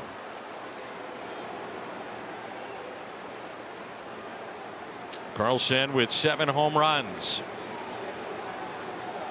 And a check on Newbar.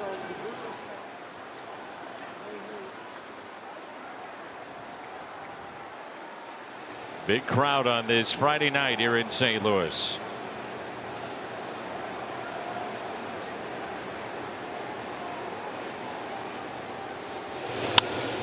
That's hit out of play. Harrison Bader is still in a boot, and they're hopeful that he'll be ready for the stretch run for the Yankees. And for the Cardinals, this will be your everyday center fielder in Dylan Carlson. Well, he looks good out there. He looks very comfortable. We've seen him show off the ability to come in on the baseball, make the sliding grabs. He ranges well into the gaps. You know the bat's going to play, switch hitter. We talk about it a lot here recently, but it's just great to remember how young he is. Just 23 years old. Still a lot of growing to have happen here for Carlson. Nearly a wild pitch. 1 ball and 1 strike.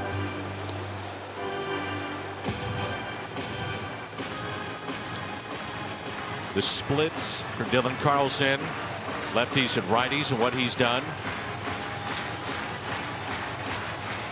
.979 OPS. Boy, that'll play. Yes, it will. A more direct path to the baseball from the right side. Just a quick swing.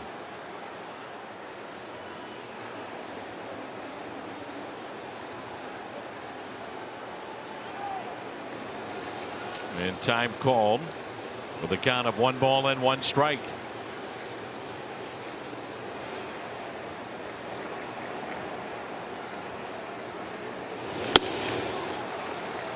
Two and 1.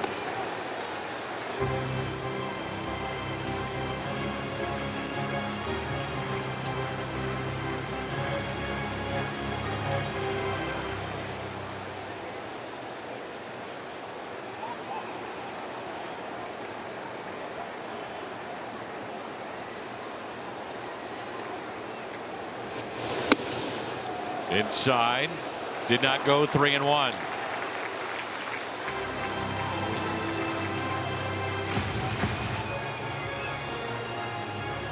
Albert Abreu, a right-hander, getting loose in the pen.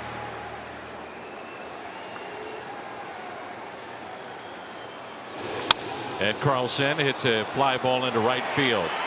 Judge over, he'll make the catch. Cardinals have stranded 3 and we played 5. It's 3-1. This copyrighted telecast presented by authority of the Cardinals, not to be reproduced or retransmitted in any form, and the accounts and descriptions of this game may not be disseminated without the express written consent of the Cardinals. It's the logo there on that particular graphic from the 2009 All-Star game here in St. Louis. There's Benintendi to lead it off.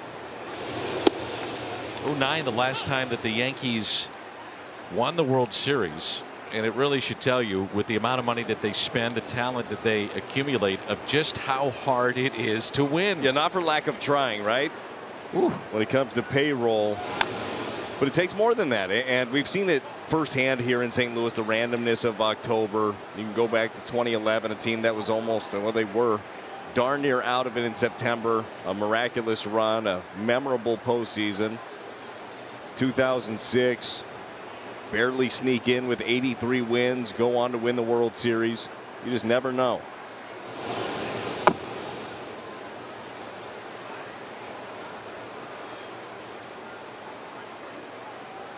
Benintendi is 0 for 2. Grounded out to second with 2 runners on. Fly to left with 2 runners on. I would imagine our buddy Tyler Green, the former Cardinal, is watching tonight. Scout all over the place for the Yankees and Brian Cashman. We see him all the time down in spring training. One of the real good guys in our sport. He really is, and that's a difficult job. I mean, scouting, you're out there at all these games. They really trust in what you're saying. It's a lot of responsibility that goes into it. The 2-2 pitch. Ground ball softly hit. Palante gathers, underhands, and the out.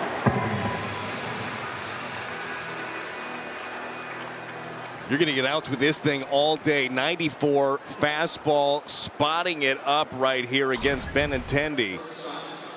Just in his kitchen.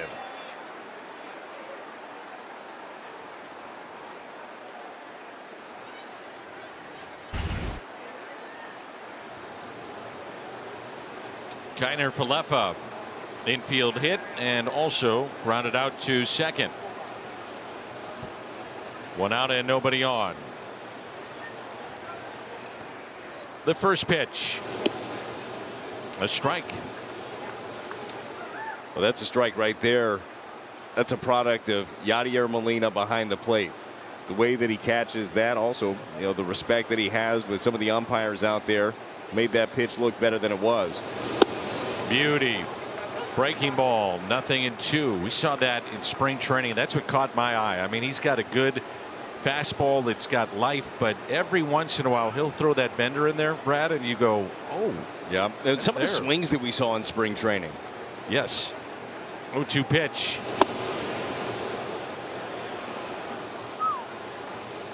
Pretty good one right there. Froze everybody.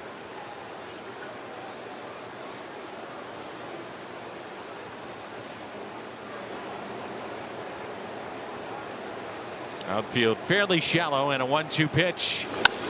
Hit sharply to Goldie on a hop. He's got it. The save by Bennington as he steps on the bag. Wait a minute, wrong sport. Kick save and a beauty. You got it. We don't want him to kick save it, though. We need to corral it. Okay, we'll corral it. Ice Cream Sunday starting 2 hours prior to every home game. Enjoy games, prizes, free North Star frozen treats in the Ford Plaza, and it's presented by Prairie Farms. So 2 outs. Palante in relief of Dakota Hudson. Here's Trevino, who is 0 for 2, and the first pitch is strike. It's exactly what you wanted to see out of Andre Palante here, filling up the zone, especially this part of the order. The 0-1. Out of play, 0-2. Well, the Yankees, it would seem like they're on their way to win this division, but still time. I mean, 10.5 games, crazier things have happened. Wild card right now would feature the Blue Jays, Seattle, and the Rays, but Orioles, Guardians 2 games back, White Sox 3, Red Sox 4. It is tight.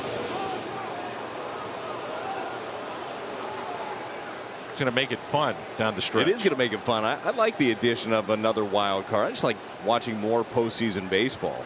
I'm with you on that. And I'm also in the school of keeping more teams in it in such a long year. There's teams prior to introducing the wild card that you had a bad month to begin your season. It was over. Yeah. Yeah, and you know, maybe it allows or makes a team, maybe they got a top prospect that they weren't thinking about bringing up, and now you're in the thick of things in September. Well, bring him up if he can help you.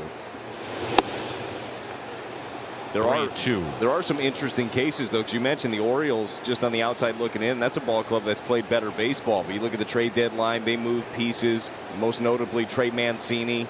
He gets dealt. That's kind of a tough blow for a team that has playoff chances. Seattle going for it with Luis Castillo. It's been 20 years since they've been in postseason play. I'd say they're due. I'd say so. And you appreciate that. Another team that is drafted, they've developed, they've had all these prospects, they've spent some money, they've swung some trades, but they needed a little bit more to get over the hump. They believe that to be Luis Castillo. I like it. 3-2 again. Little flare out to center and a base hit. Trevino 1 for 3. I have no idea how Trevino ends up getting to this one. Fastball up in, well off the plate. In on the hands again, but serves it out into the outfield.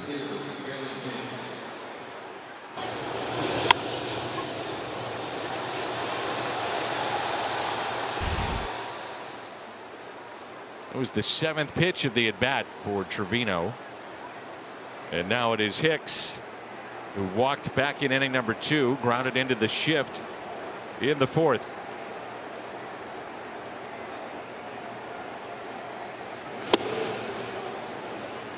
Not getting that side of the plate right now from the home plate umpire. Jansen Visconti. Visconti and Carapazza were also in the movie The Godfather. Little known fact. I'm going to do a little digging on that. Yeah, I need to take a look at that too, actually. That is popped foul out of play. As we were talking about yesterday during the broadcast, though, you say anything with conviction, just let it go. It'll work. 100%, Brad. You got to sell it. Yeah. It's actually my fault for not backing you up on that. That's on me.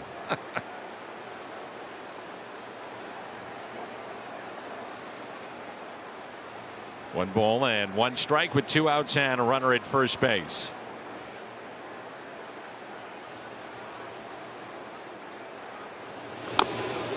Ouch. Well, get used to seeing the Yankees and the Red Sox and every team in baseball as the schedule next year. Everybody will play everyone at least one time. You like it? I love it because it's unbalanced anyway. I don't really enjoy seeing the Pirates and the Reds, your division, if you will, 19 times.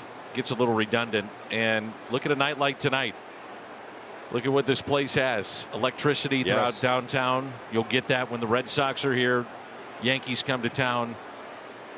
Every other year you're going to get it. No, I'm right there with you. I like it. Look, there are advantages to seeing the Pirates and the Reds. That's true too. And the Cubs. And it's due to the fact that, look, right now, not as competitive as they'd like to be. Palante needs to step off. He does. Throws to second. And they got him. Yankees again run themselves out of an inning. Good job by Palante to stay under control right there. And that's Jordan Montgomery in those pictures with his fiance taken within the last couple of weeks at Yankee Stadium. Mackenzie, his fiance, and now Mackenzie will maybe be in the crowd and watching Montgomery make his Cardinal debut tomorrow, and it's presented by Budweiser. Well, beautiful pictures, and I bet they can get those photoshopped. We can put some birds on the bat there, change the background a little bit, do some things. Put the arch in there. I like that too. They can do amazing things with pictures. Sure they can. Hey, and that is one of the first things you realize. The wives, significant others in baseball, they are the rocks. They keep everything together. A guy gets traded, Your wife has to pick up the family, bring everybody there. So welcome in. Here's Tommy Edman. Watch out. Aaron Boone, okay. Woo.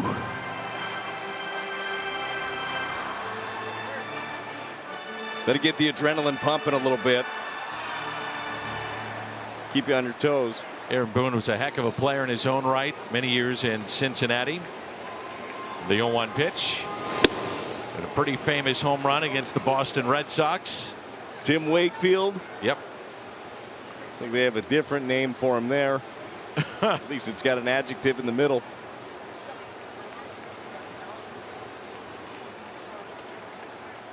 Here's the 0-2 pitch. And a strikeout of Tommy Edman. Get the feeling, Brad, this might be a big inning. You've got Tommy Edman starting it. Now he's just struck out, but Goldie Arenado, you've mustered 1 hit through now 5 1/3. Got to get going. No, you definitely got to get going. And we've seen this offense. They can punch in bunches, but just got to get a little something rolling early on. Nestor Cortes has been aggressive. The Yankees have had a lot of guys on the base pass, but a 2-run game, it just feels like it's a wider deficit. Pitch outside to Goldie, who was grounded out to short and also struck out. Arenado on deck.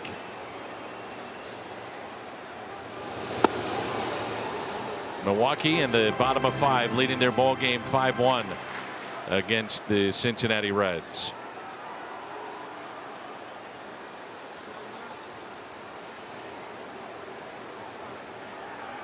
The 2-0 pitch.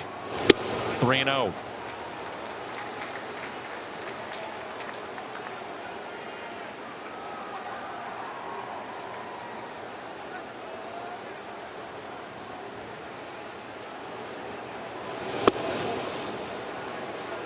And that'll be taken for a ball.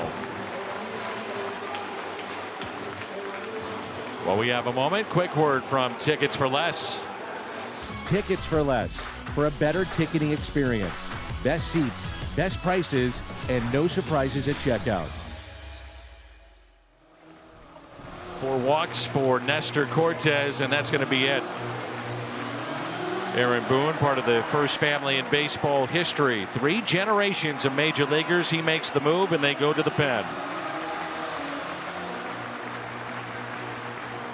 First batter he'll get is Nolan Arenado. So the only blemish against Nestor Cortes, the 4 walks. But outside of that, he was dealing. He was really good. And again, just a guy that was going out there being aggressive. Yeah, he did have the 4 walks, but I thought he pitched with confidence, showed off that cutter. It's going to be a little bit different look here from the right side. Abreu, the hardest thrower in their pen, averaging right over 98 miles an hour. Got a good slider as well.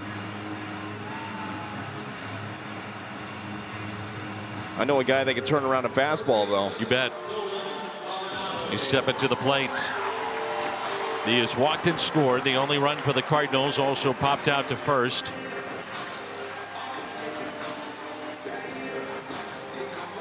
And through all of this, again, the Cardinals 1 hit through 5 1/3, and yet the tying run comes to the plate. Abreu appeared 3 days ago against Seattle.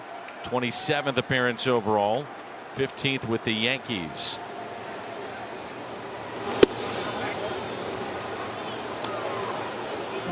That pitch right there, that fastball above the zone. Home plate umpire Jansen Visconti's been calling it throughout the day. Seen a little frustration on both sides with it. Nolan Gorman has moved to the on-deck circle. He would hit for Albert Pujols. And the 0-1 pitch. Off the plate, 1 ball and 1 strike.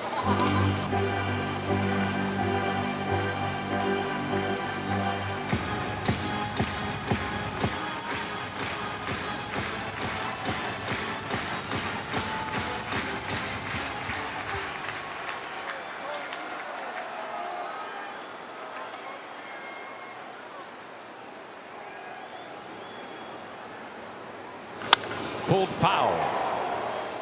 Everybody clap your hands.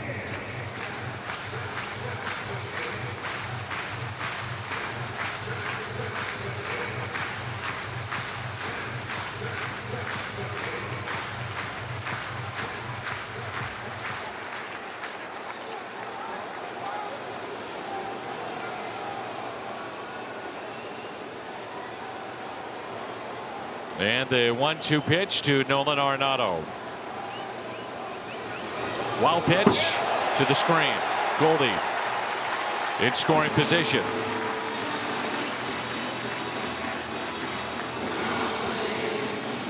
Abreu tried to throw the nasty one right there. Give it a little something extra. Ends up spiking it.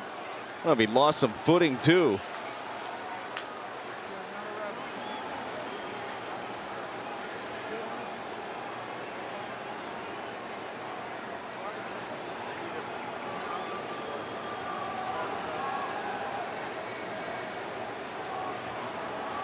Average against Abreu at times can get up there with runners on, and Arenado with men on hitting .331. The 2-2.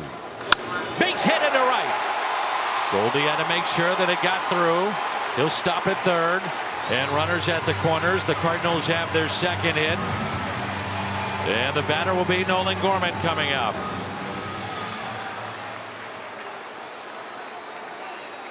Well, sometimes you just got to get that starter out of there. This guy is no easy customer, but it's a 99-mile-an-hour fastball. We were just talking about how Nolan Arenado hits that pitch well, and this thing is away, but he just lets it travel and drives it that way. Doesn't try to pull it, doesn't try to hit a bomb, just takes what's given to him.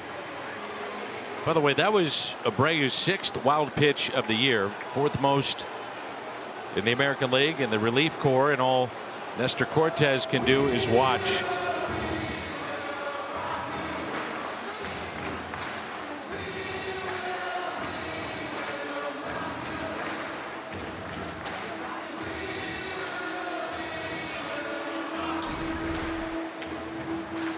A really nice look at Nolan Arenado. That strong front side. Ball travels. He catches it deep. Good level swing.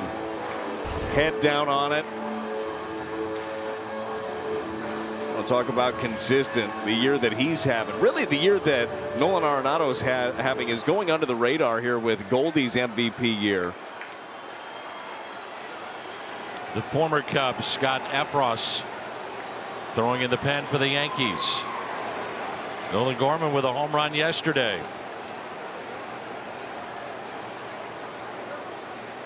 The first pitch. Ooh, what a cut. He's 8 for his last 22 with a double and 3 home runs over 7-game span. And one swing of the bat, he could put the Cardinals on top. It was his home run that got the rally started in game 1.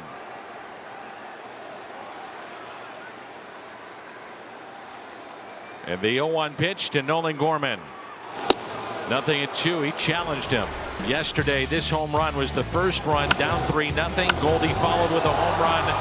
Eventually a sac fly by Newbar to tie it up. Cardinals would win it on a single by Newbar to right in the ninth. Yeah, that was a first pitch slider. The home run that was hit. His ability, his willingness to go the other way might be important here against a guy that throws as hard as Abreu does.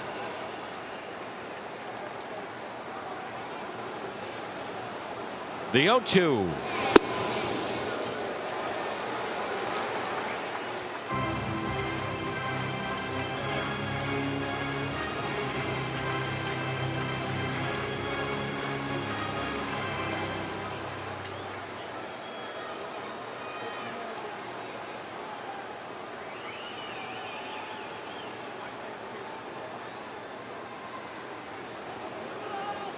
And time called. 1 ball, 2 strikes. Nolan Gorman pinch hitting for Albert Pujols. Albert was 0 for 2 with a pair of flyouts to left. Runners at the corners and the 1-2 pitch. A swing and a miss, and Nolan Gorman strikes out.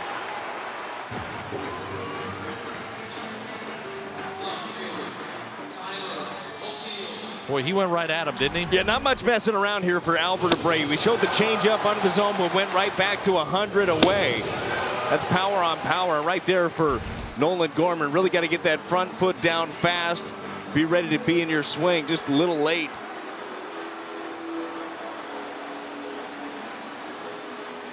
Matt Blake, the pitching coach for the Yankees.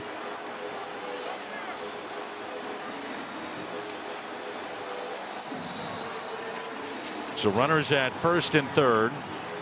O'Neill has struck out and grounded out sharply to third. This big crowd is ready to erupt. They are loud tonight. Yes, they are. And it was O'Neill got him going last night, didn't he? 3-run homer.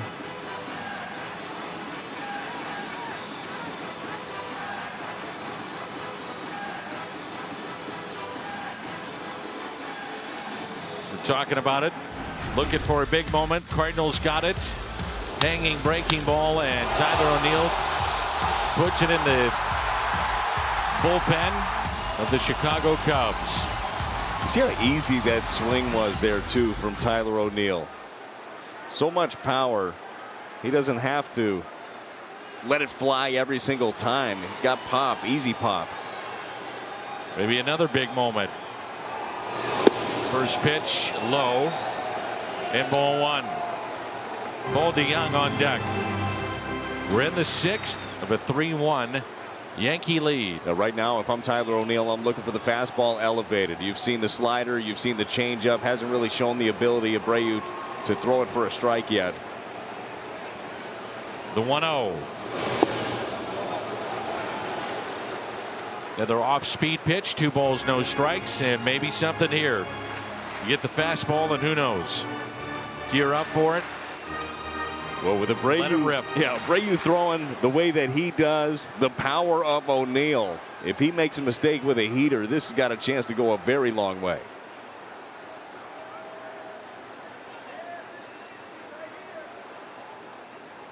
The 2-0 pitch. That's the one you want to see him let it go. Let it rip right there.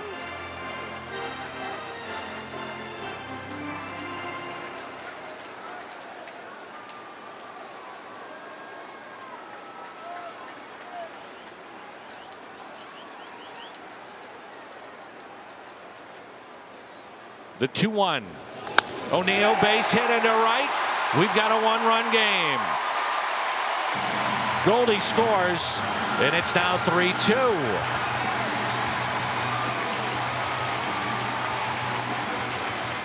O'Neill let the 2-0 fastball go. He got the same pitch again. This one 99. It's middle away. Short, compact swing, and just drives it to the right side. And another pitching change coming up for New York.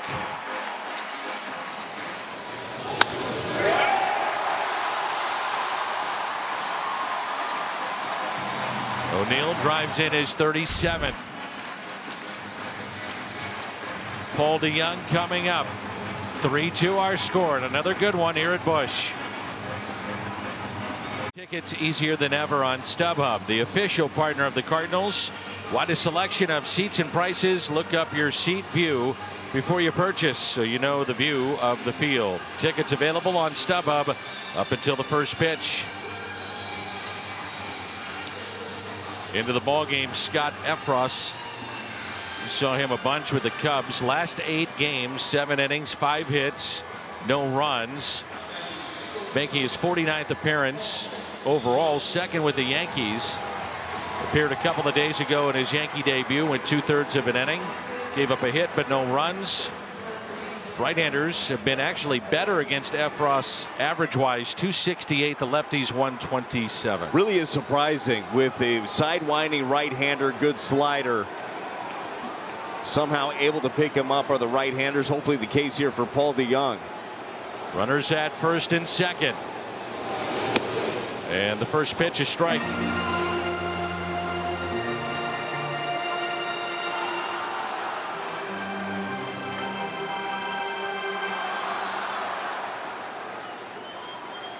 Walked back in the second, struck out swinging in the 5th. Big gap in left center. Tying run at second. Nothing at 2.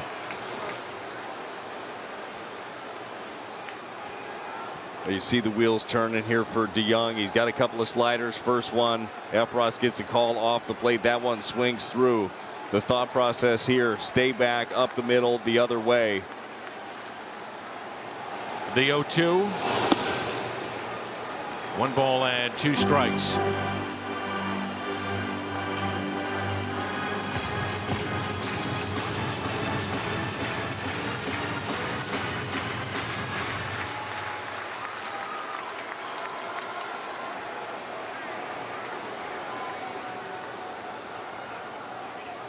The next strikeout of DeYoung. Cardinals strand a pair. They have left 4 on, and we played 6. It's a 1-run game. Down 3-2. Jordan Montgomery was just picked up from the Yankees for Harrison Bader. Will make his first Cardinal start tomorrow night against his old mates.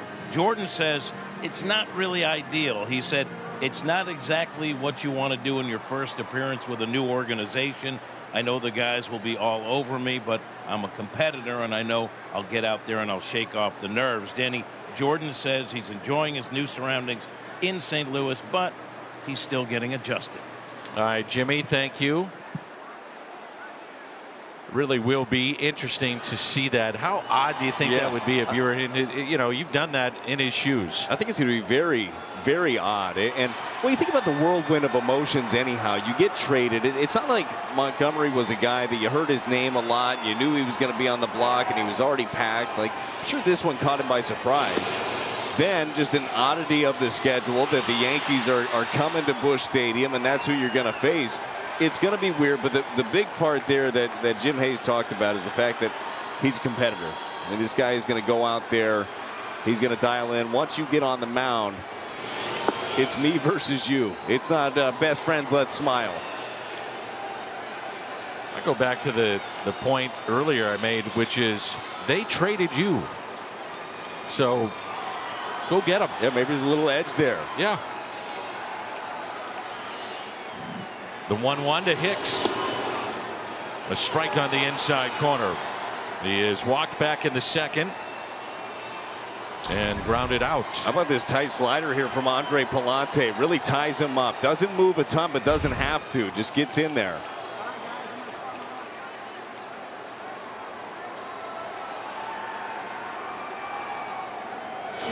The swing and a miss.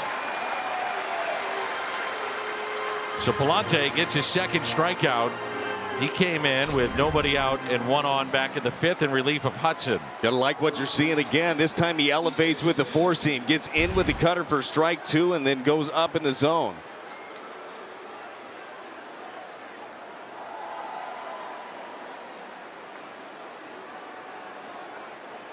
DJ LeMahieu 0 for 2 with a walk and a run scored.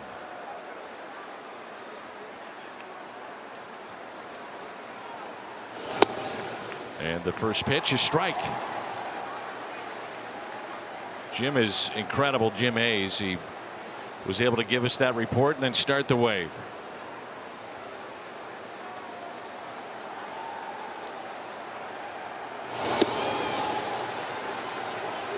Jim is pretty quick. Cat-like. Yes, he is.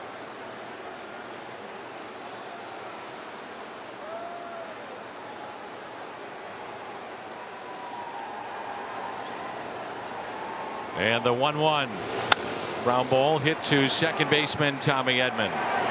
2 away.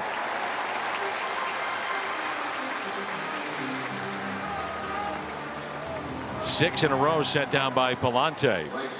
And if you run into Jim, if you're at the ballpark, let him know how much you love him and his contribution to the wave. He really appreciates it. A lot of hard work goes in, and there are some things, not that he needs the accolade for it. Not at all. You know, like anything else, you work hard at work. You'd love to have somebody tell you, give you a little attaboy every once in a while. Well, wouldn't that be nice? Here's Aaron Judge. Dan, I think you're doing a great job. You too, buddy. 2 hits tonight, 2 singles, 2 runs scored, and he lined out to left. And they were both flares to right field. His out was 117 miles an hour. Line drive to left. And the 1-0 pitch with a shift on the left side.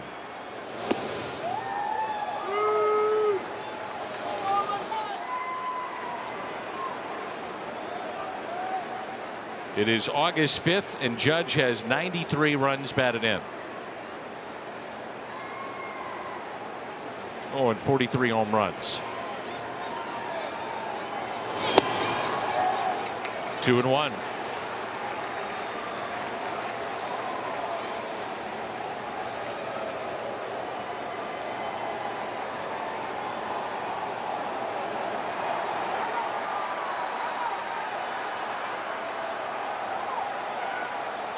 Two-one.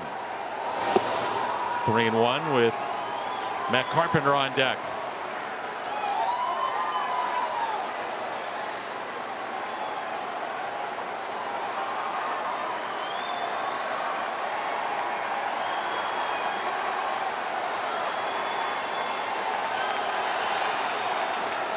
Three-one pitch, and he walked him. Making a one-run game, 2 outs in the 7th. Maybe not necessarily the worst thing. I was thinking the same thing. Be very careful with that guy, and that's no disrespect to Matt Carpenter, who's having a renaissance season. He has just come back in a big way. Couple of hits in this ball game already. Feel like I'd rather attack him, though. 2 hits tonight in his return to Busch. He is 2 for 3.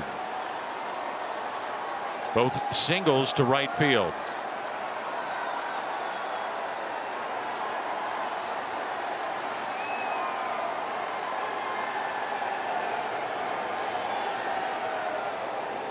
And the first pitch to Carpenter is low for a ball.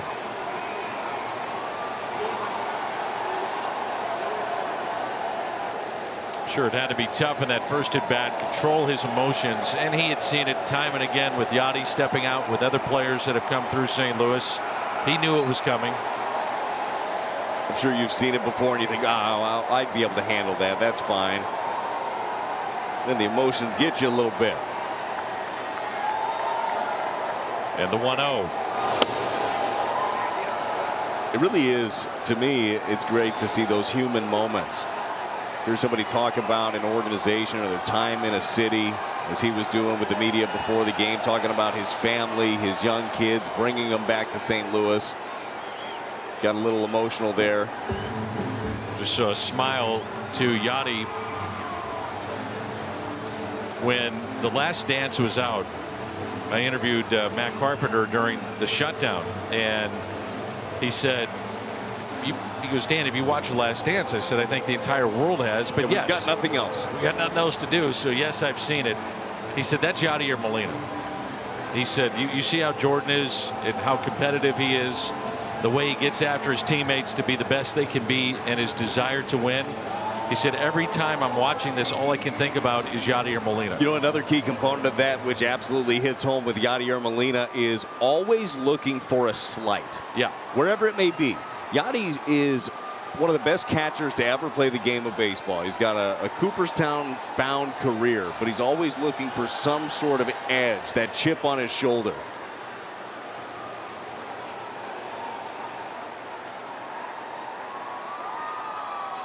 The 2-0 pitch. Carpenter let it fly, and it's out of play. I emceed the day that Matt Carpenter had his field dedication, and his father Rick was there, and he was so emotional talking about Matt, and he said, you know, I'm proud of him as a baseball player. I'm more proud, though, that this is my son and the person he turned out to be, and that's a part of him returning. What he did in the community. Homers for Health, that he was a huge part of, which began with Matt Holliday headed to the Cardinals Hall of Fame. It's a lot bigger than baseball. Yep. The 2-1 is hit out to deep right field, at the wall, and caught. Newpar has it. Carp gave it a ride.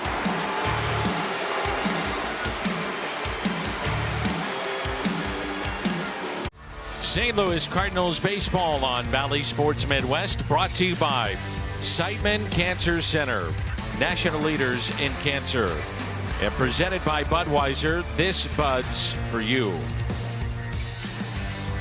The Cardinals so far against Scott Efros this year, 5 games. They're 1 for 15 with a walk and 8 strikeouts.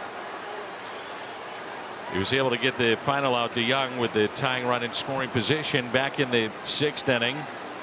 And it's 8-9-1. Molina, Nootbaar, and Carlson in a 1-run game here in this bottom of the 7th. And a pitch inside to Yadier Molina. Yeah, all I heard when you said that was the Cardinals are due against Efros. I like that. That's it. He's got that frisbee slider. He slings in there. Stay on that thing. A crowd tonight, 46,940, 46,940. The 11th sellout, largest crowd of the season.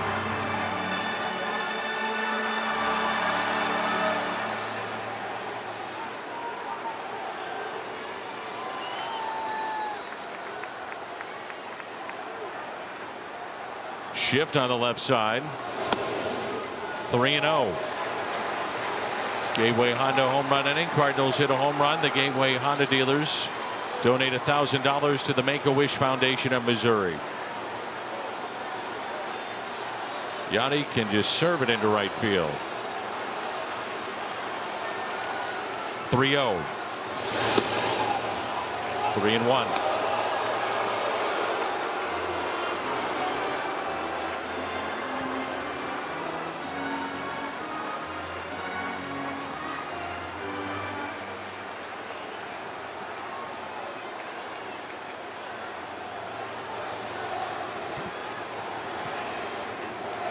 Three-one pitch. Leadoff walk.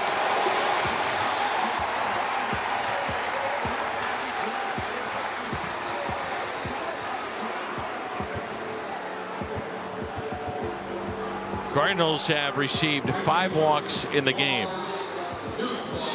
Here's Lars Nootbaar. He got one of those back in the 5th. Popped out to first. Getting 226 overall against right-handers, 1 for 2 head-to-head against this righty.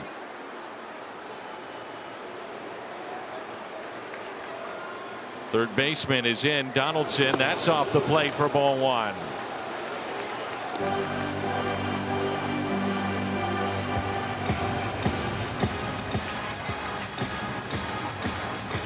Well, Newt has had some moments here. Game 1 against the Cubs, ended up getting 3 hits. We saw him with the sac fly, RBI, then the game winner, the walk-off. I mean, a lot of good moments here from Newt. An opportunity for another one here. The 1-0. Popped up. Trevino over, Donaldson in, makes the catch, and the third baseman has it.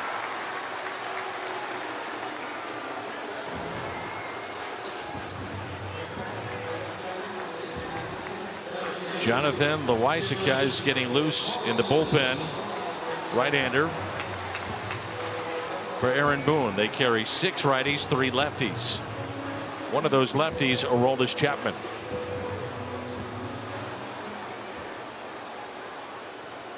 Dylan Carlson to hitless.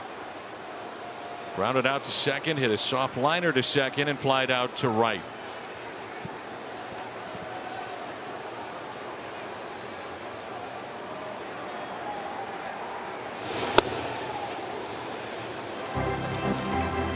It's the first changeup we've seen from Efros. He'll break that out to the lefties. He'll try to backdoor with the slider as well. And we've seen some of the reason he's effective. He uses his fastball sparingly, but at 90-91, after you're seeing those frisbee sliders, it gets on you quickly. Big swing and a miss by Carlson, and it's 1-1.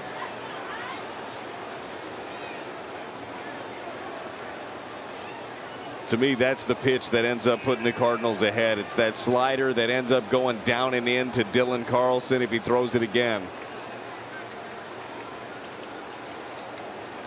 Donaldson off the line, even with the bag at third. They hold it first, and a 1-1.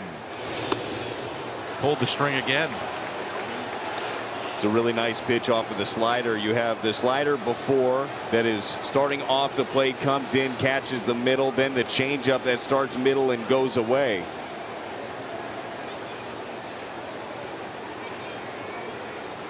Changeup's been one of the tougher pitches for Dylan Carlson from the left side, that and the elevated fastball. The 1-2. High. Good take.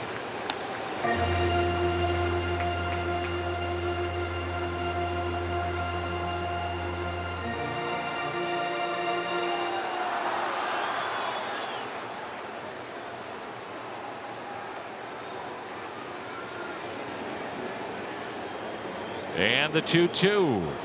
Swing and a miss. Struck him out. Well, that's a nasty pitch. Broke out the changeup again. It's your Plaza Tire Service pitch track. You've seen that same exact arm angle. You've seen the sweeping slider that comes right back into you. This time just drops off. That's effective.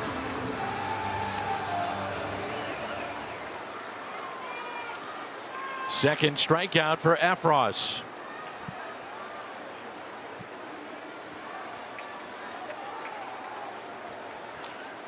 And now Tommy Edman floats in there for a strike.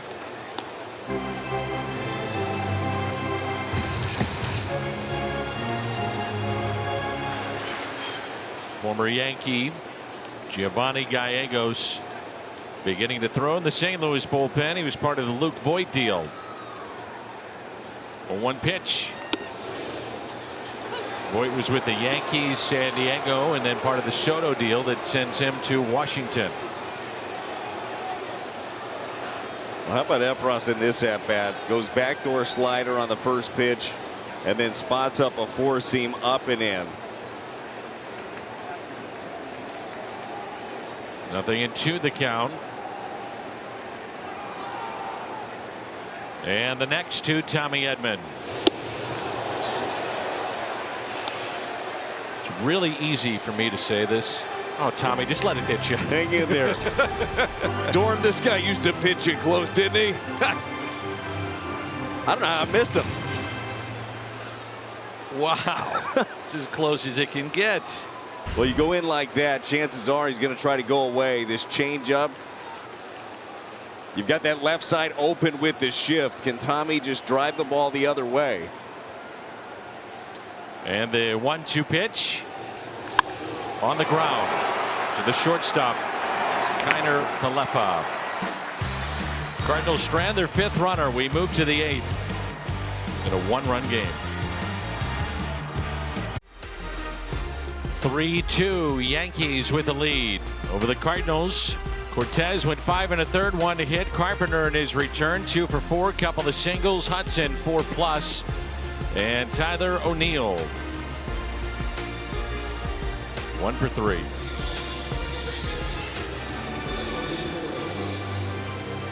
Big crowd, 46,000 plus here tonight at Busch Stadium. These people are all going to be on their feet and cheering by the end of this thing. Is that right? Oh, that's right. Still in it. You look at next inning, got Goldie Arenado coming up. Andre Palante out there. He has been strong. 3 innings, couple of hits so far. But going out there and attacking the opposition, you love the aggressive nature. Clay Holmes is throwing in the bullpen for the Yankees.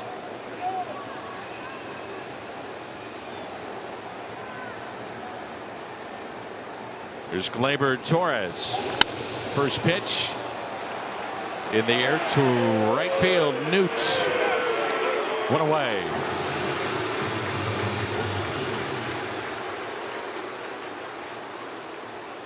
Donaldson had the 2-out double to right center that brought in DJ LeMahieu back in the first.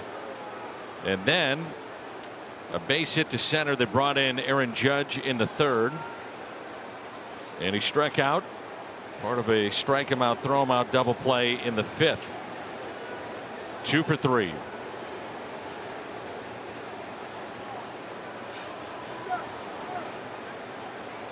One out and nobody on. First pitch, a strike from Palante.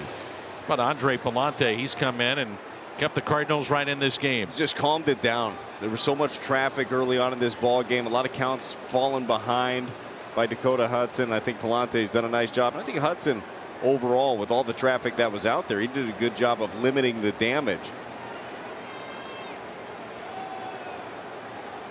And the 0-1 pitch from Palante.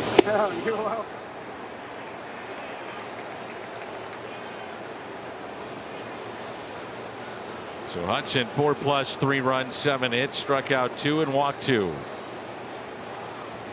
Miles Michaelis there, Steven Matz as well. And the 1-1. Lined into right, Nootbaar on the move. He's got it! Oh, and a catch from Nootbaar!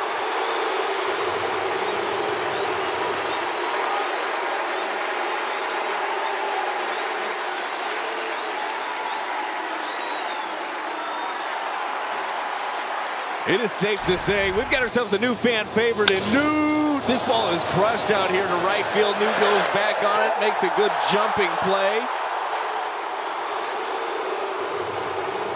I'm pretty sure he was mid blowing a bubble as well.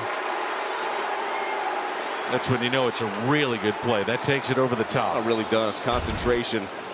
Give him a 10. That's a heck of a play. There's Benintendi with 2 outs, and Benintendi has extra bases.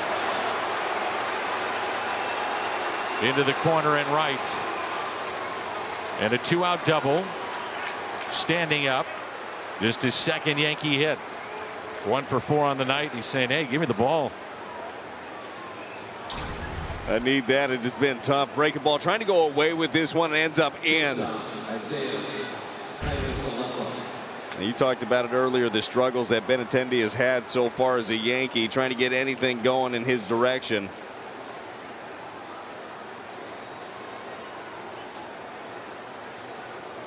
Kiner Falefa is 1 for 3. Infield hit back in the second. It's grounded out to second, also to first. It's a big run out there at second base.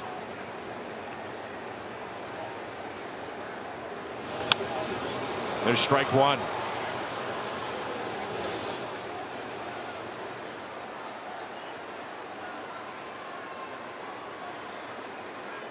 It's a spot right here that Kiner Falefa has been good in. 347 with runners in scoring position this season.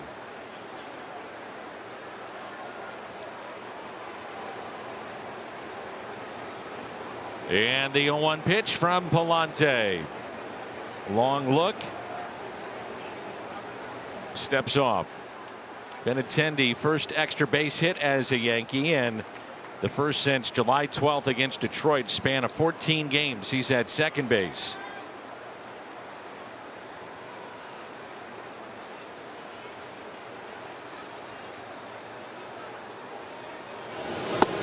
A ball and a strike. Outfield pretty shallow.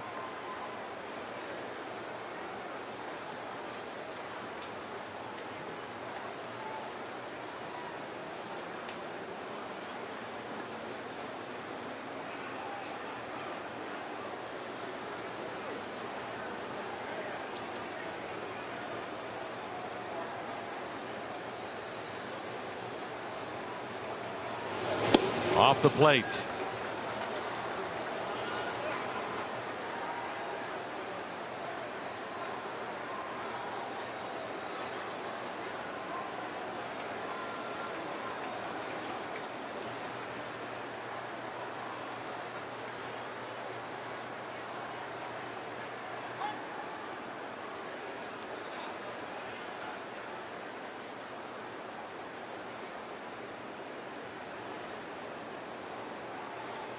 The 2-1 pitch to the Yankee shortstop.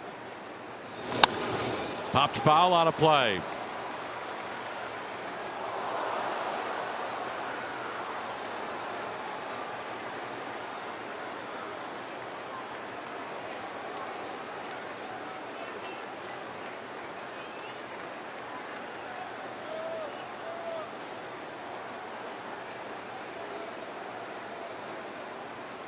I think a good slider away. You can get him to chase off. Also can elevate with that fastball again.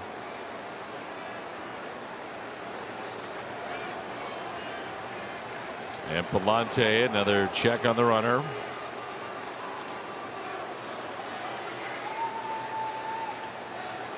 Cardinals have the big bats coming up in their half of the 8th in a 1-run game.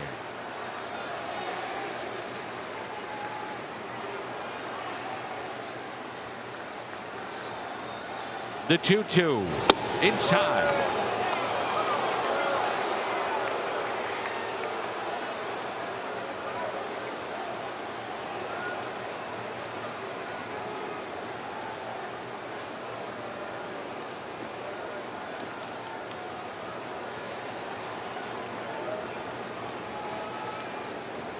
Pitch number 61 from Palante. And the 3-2 with 2 outs, runner at second. We'll do it again.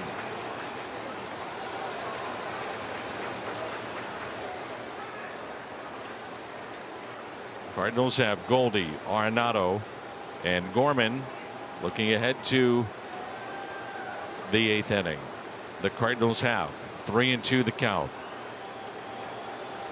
Well, Palante showing in this at bat. He's not afraid to throw any of his pitches in any spot. Went with the breaking ball right there, 3-2 for a strike. Ended up getting fouled off.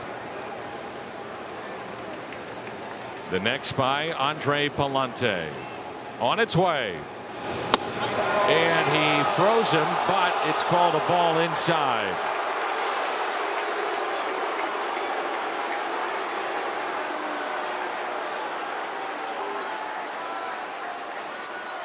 Second walk issued by Palante, and runners at first and second.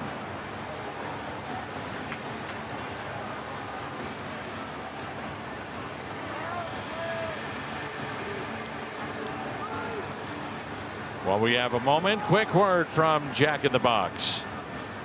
Mix good sauce with my new spicy good sauce for spicy good sauce. Jose Trevino fly to left, popped out to first, and a base hit to center. Yankees have had 4 home runs from their catchers in the past 3 games. And Jose is homered in consecutive games. He's got 10 on the year. This has been a really good performance from Palante. Does he have one more in him?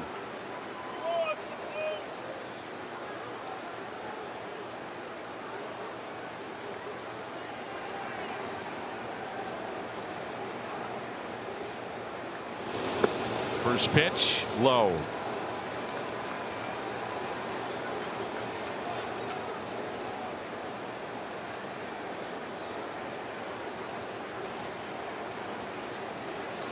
Nobody throwing in the St. Louis bullpen.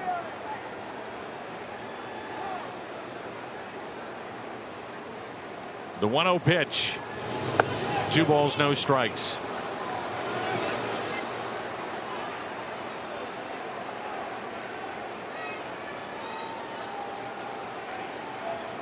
Couple of breaking balls right here to Trevino. He's actually a better off-speed hitter. This would have been the day that Palante was scheduled to start, so pitch count not an issue. The 2-0 and a ground ball hit to the right side. Andre Palante. Job well done. Big boys coming up in a 1-run game.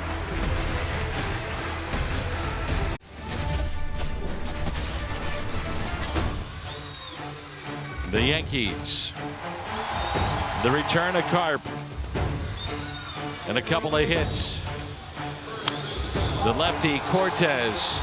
Tremendous tonight. Yachty got St. Louis on the board. O'Neill picked up the second Cardinal run. And it adds up to a 3-2 New York lead.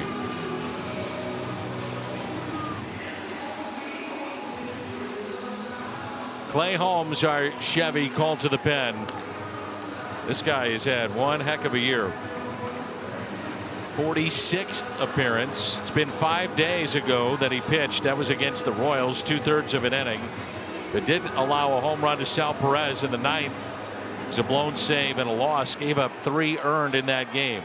16 saves in his first 38 games with a .46 ERA. His last 7. ERA near 10. Will that trend continue tonight? Goldie looks at a strike on the first pitch. You're going to get a lot of that. You're going to get a lot of fastballs down in the zone, and then he throws his cutter. 0 for 2, the walk and a run scored. Big gap in left center. The 0-1.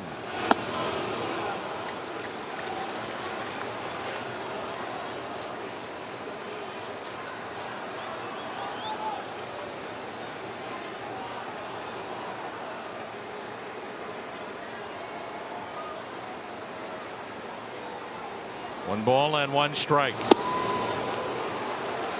1-2.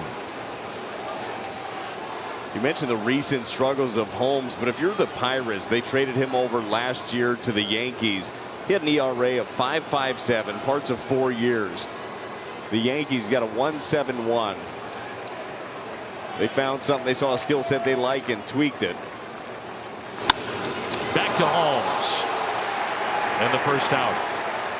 Cardinals have scored in 5 of the 8 appearances against Clay Holmes. They've had his number. Here's Arenado. On base twice with a walk, run scored in the second. Popped out to first. And a single to right. The single to right was against Albert Abreu, hard throwing right-hander, and a lot like Holmes.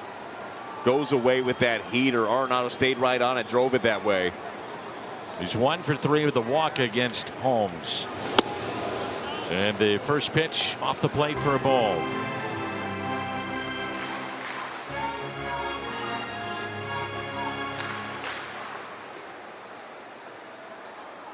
Giovanni Gallegos was up, and now Ryan Helsley is up and in.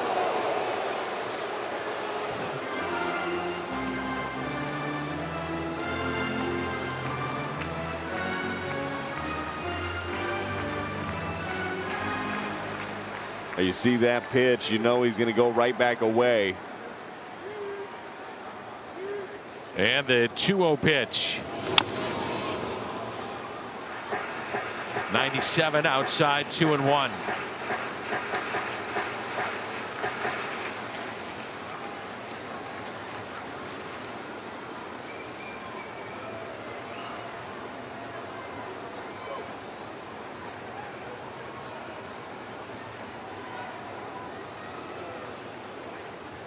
Five games at Busch for Holmes. 6 2/3, 4 earned with 5 walks. The 2-1 pitch to Nolan Arenado. Hit slowly up the third base line, and that'll be a base hit. Arenado on base for the 3rd time. And he has 2 hits here tonight to go along with a walk.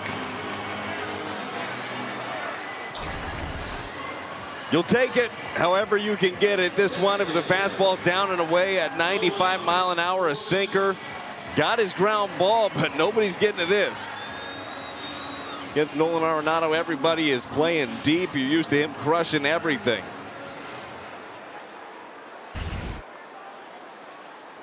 Is that how it starts?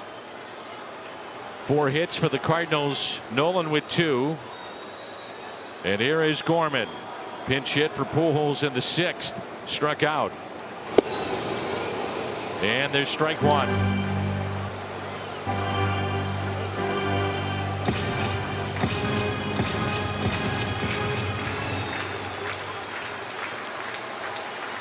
Tying run at first base. Go ahead run at the plate as we play here in the bottom of the 8th. And the 0-1 pitch from Holmes. 0-2. This is not the same guy we saw in Pittsburgh. No, the sinker has more depth. He's more confident in his stuff. And I mean, it really is. He's shown you a couple sliders, but it is mainly attacking with the variations. He's thrown the sinker and the 4-seam up. That 4-seam up has been a tough one for Gorman. And the 0-2. Got him. He's 0 for 2 tonight with a pair of strikeouts. The 8th strikeout in the St. Louis lineup. So the velocity is something, but the movement on this pitch. See the swing from Gorman just ends up reaching. This thing starts middle, ended off the plate away. So Helsley continues to throw in the St. Louis bullpen. O'Neill came through late last night. How about tonight? First pitch to him is taken for a ball. Lefty Wandy Peralta throwing in the Yankee bullpen.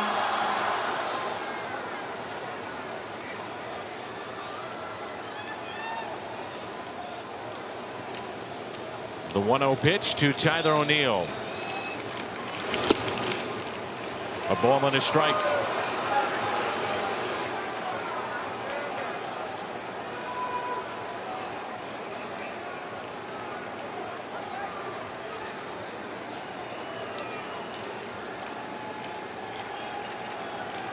Big gap left center. And the 1-1 backs up for strike 2.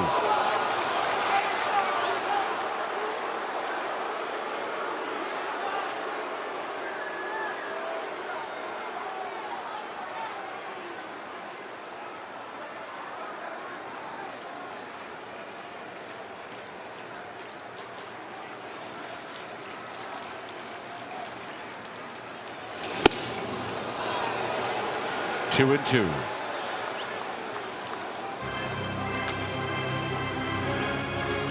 Well, really a couple of misses in a row with the breaking ball. The one backed up for a strike. That one missed up in the zone, trying to go down and away. Right now for O'Neill, I'm looking for that fastball away here. Able to cover that, fight off the breaking ball. The 2-2 off the plate, full count. What do you come with here? His best pitch is his fastball. That's what I'd be throwing here, down and away.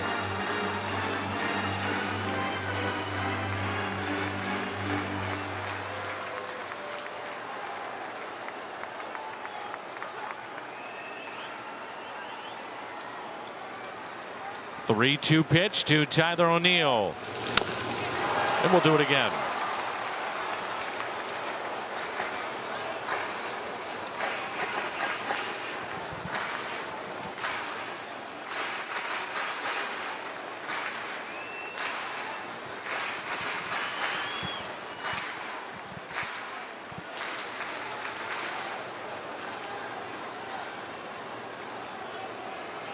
It's another tight ball game here at Busch Stadium. Outfield extremely deep. Another 3-2 pitch.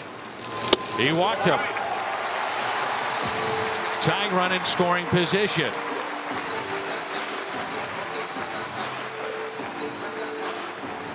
O'Neill fell behind and earns a walk. That's the 6th walk from the Yankees tonight. And it brings in Paul DeJong, who has walked tonight. Struck out swinging in the 5th and the 6th. He is 0 for 2. The Cardinals have been able to cash in a couple of those gifts. 2 of the walks came around to score. Nolan Arenado did so in the 2nd. It was Paul Goldschmidt that came around to score after he walked in the 6th. Can they take advantage of another gift here? The first pitch. DeJong hits it down the right field line. It is fair into the corner. The game is tied. Here comes O'Neill. They'll wave him in. Relay to the plate. No throw. And 46,940 is going wild.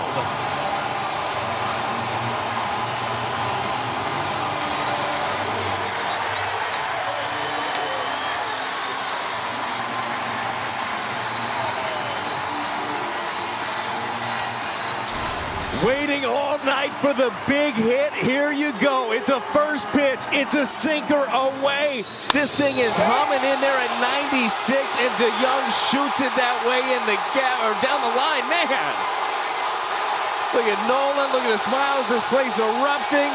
Paul DeJong been waiting for another one of those big moments.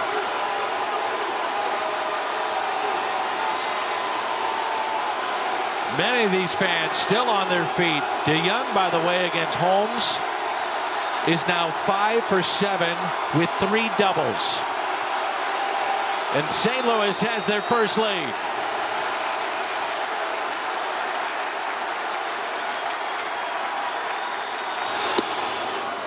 And a strike to Yachty.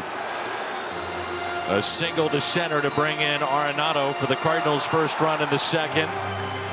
Grounded out to third and walked, and now Ryan Helsley, without question, is coming in this game. You feel pretty good with that guy looming in the bullpen. The 0-1.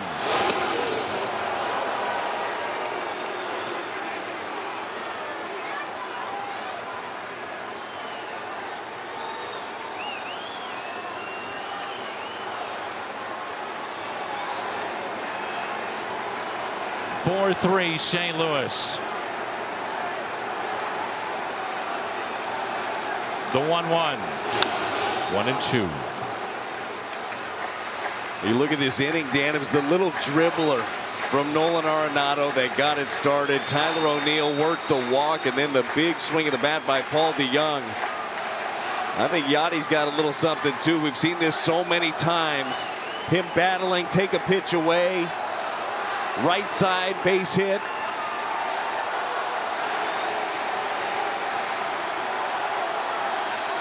The 1-2. 2-2.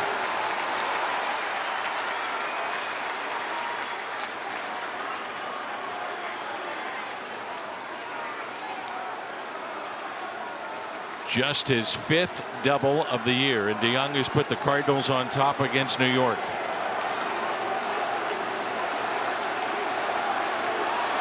The 2-2. Pulled foul. We've talked a lot about the depth of this Cardinals lineup. We haven't seen it throughout the entire year. We've seen it in doses.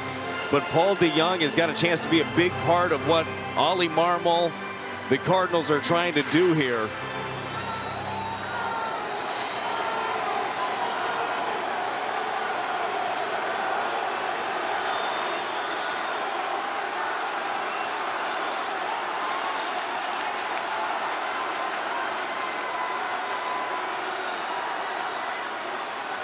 The 2-2. Got him.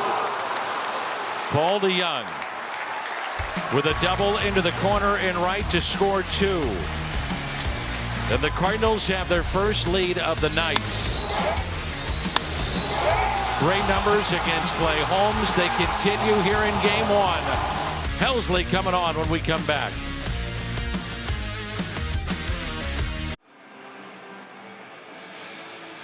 Cardinals have 5 hits. They've been out hit 10-5, but yet they lead it 4-3 as we go to the 9th.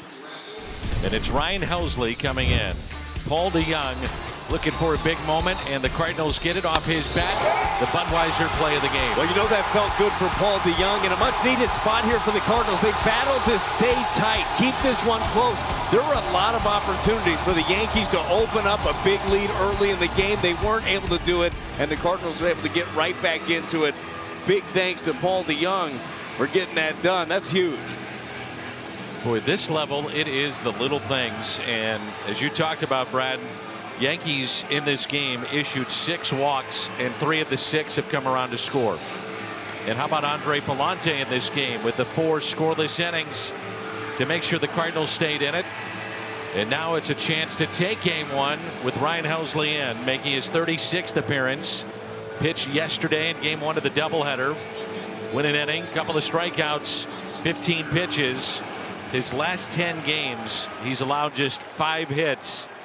And at home, he's got 7 saves and a 1.21 ERA. The opponents overall hitting .105 against him. The numbers have just been incredible this season for Helsley.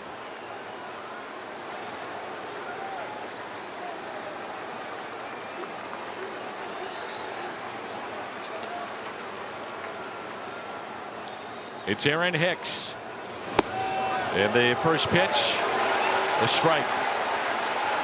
I had many people tell me, you know what I want to see this weekend? I want to see Ryan Helsley against Aaron Judge. Okay. Well, you're going to get your shot. Power on power. Judge is due up third. And the 0-1 pitch. Fly ball, center. Dylan Carlson. One away.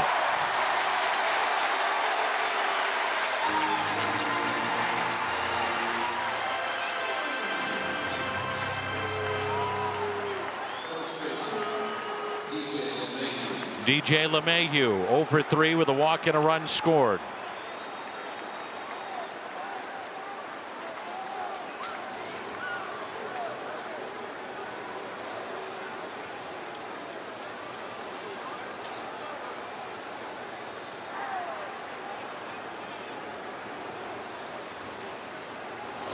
First pitch at 100 from Ryan Helsley.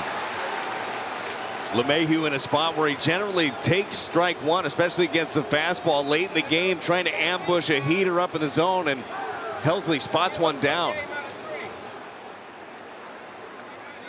The 0-1. Line down the right field line, slicing and foul.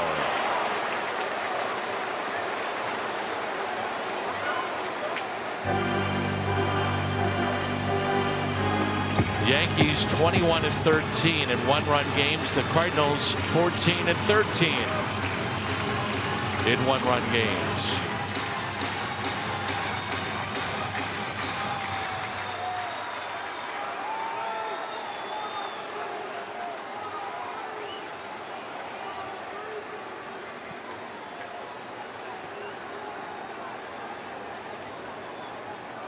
The 0-2. Knocked out the bull. Does he get a free steak? I think he does. And you get a side because he hit 102. That's part of the new deal. Is that it? Yeah. That's uncomfortable if you're in the box, especially if he just breaks off a slider down and away now.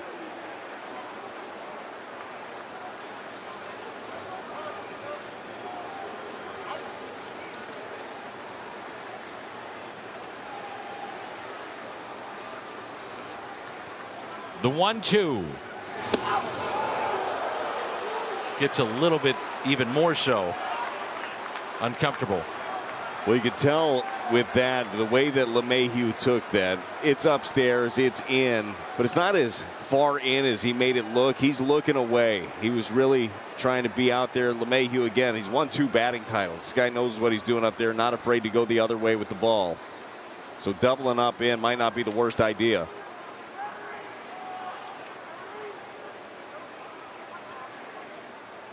The 2-2 pitch. Fouled back.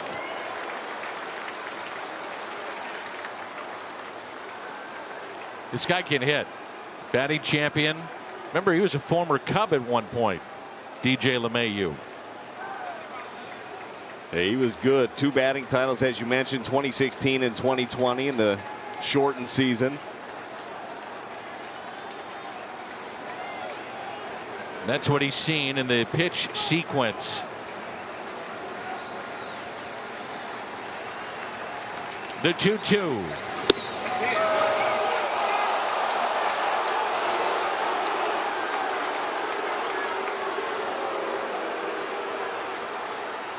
That man on deck.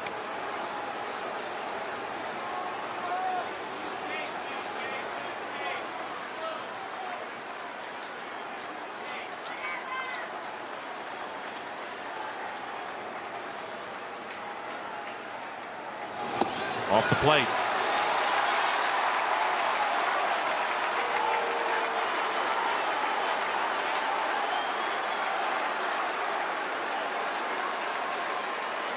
Tying run aboard. Go ahead run comes to the plate, and Aaron Judge. He's lined out. Couple of bloop base hits to right. 2 runs scored. A stolen base and a walk. Tim LeCastro will come off the bench for the Yankees. He could fly, and he'll be at first base.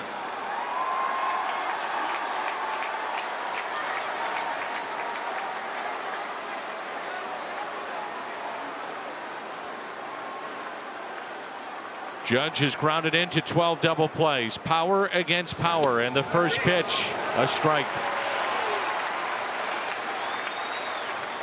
This is some kind of finish with Judge at the plate and an all-star closer that brings heat. This is what it's all about right here. Yankees 70 wins coming in. They've been dominant all season long. Got to them late. Can they nail it down? The 0-1 fastball inside at 101.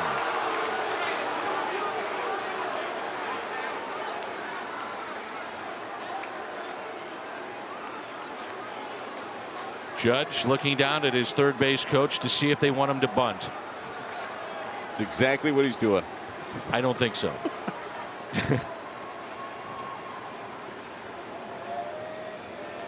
Ooh, they would have had him picked off potentially with a strong throw to first. LeCastro looked like he was ready to run. Yes, he did. Gotta keep a close eye.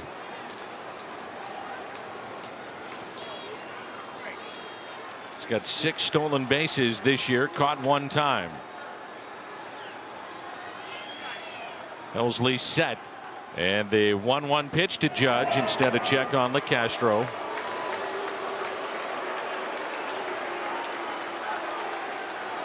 Some of the fans on their feet for both the Yankee side and the Cardinals side here at Busch Stadium.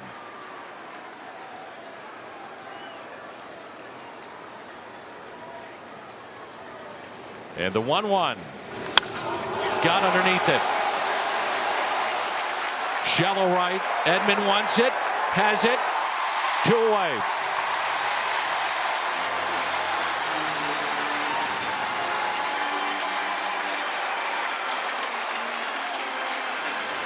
At Yankee Stadium back in the 7th, Carpenter hit one to the wall here at Busch, but at Yankee Stadium, the short porch and right, that baby's gone. But that a home run in 19 of the 30 ballparks. Fortunately for the Cardinals tonight, Busch Stadium isn't one of them. And isn't this something? One of the great Cardinals in recent history, now with the Yankees, has revitalized his career in his first trip back to Busch, and the game on the line. You can't tell me you don't love baseball. It's the best. 2 outs, runner at first. First pitch, and now time is called. Couldn't draw it up any better. No, I mean, this is perfect. You got the guy that you want on the mound. You've got one of the better Cardinals in the last decade coming back, having a resurgent season with the Yankees, and here we are. Isn't this something? 2 outs, runner at first. First pitch, little check swing, slowly hit. Charging DeYoung, flips, got him! He's out! Who else to make the play?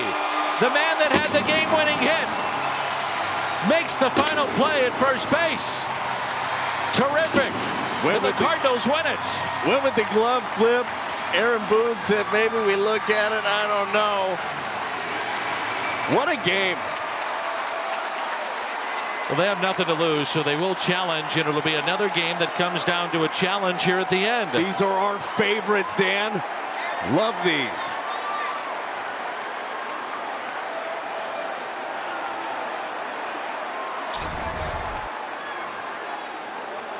The excuse me swing. DeYoung coming across, goes with the glove flip. He's got him. Cardinals are celebrating. This game should be over. They've seen the replay on the video board. He's out. Well, what a job by the Cardinals in this game to be able to dig back into this one. Palante, 4 strong. The big hit by DeYoung. They're talking it over. And now the call in this place will erupt. After review, the call in the field is confirmed. The runner is out. Game is over. What a game for St. Louis to come back late against a team that has been so dominant this year. They fought, and they pick up the win. Great game. It's off to the post-game show. Cardinals win it over the Yankees 4-3.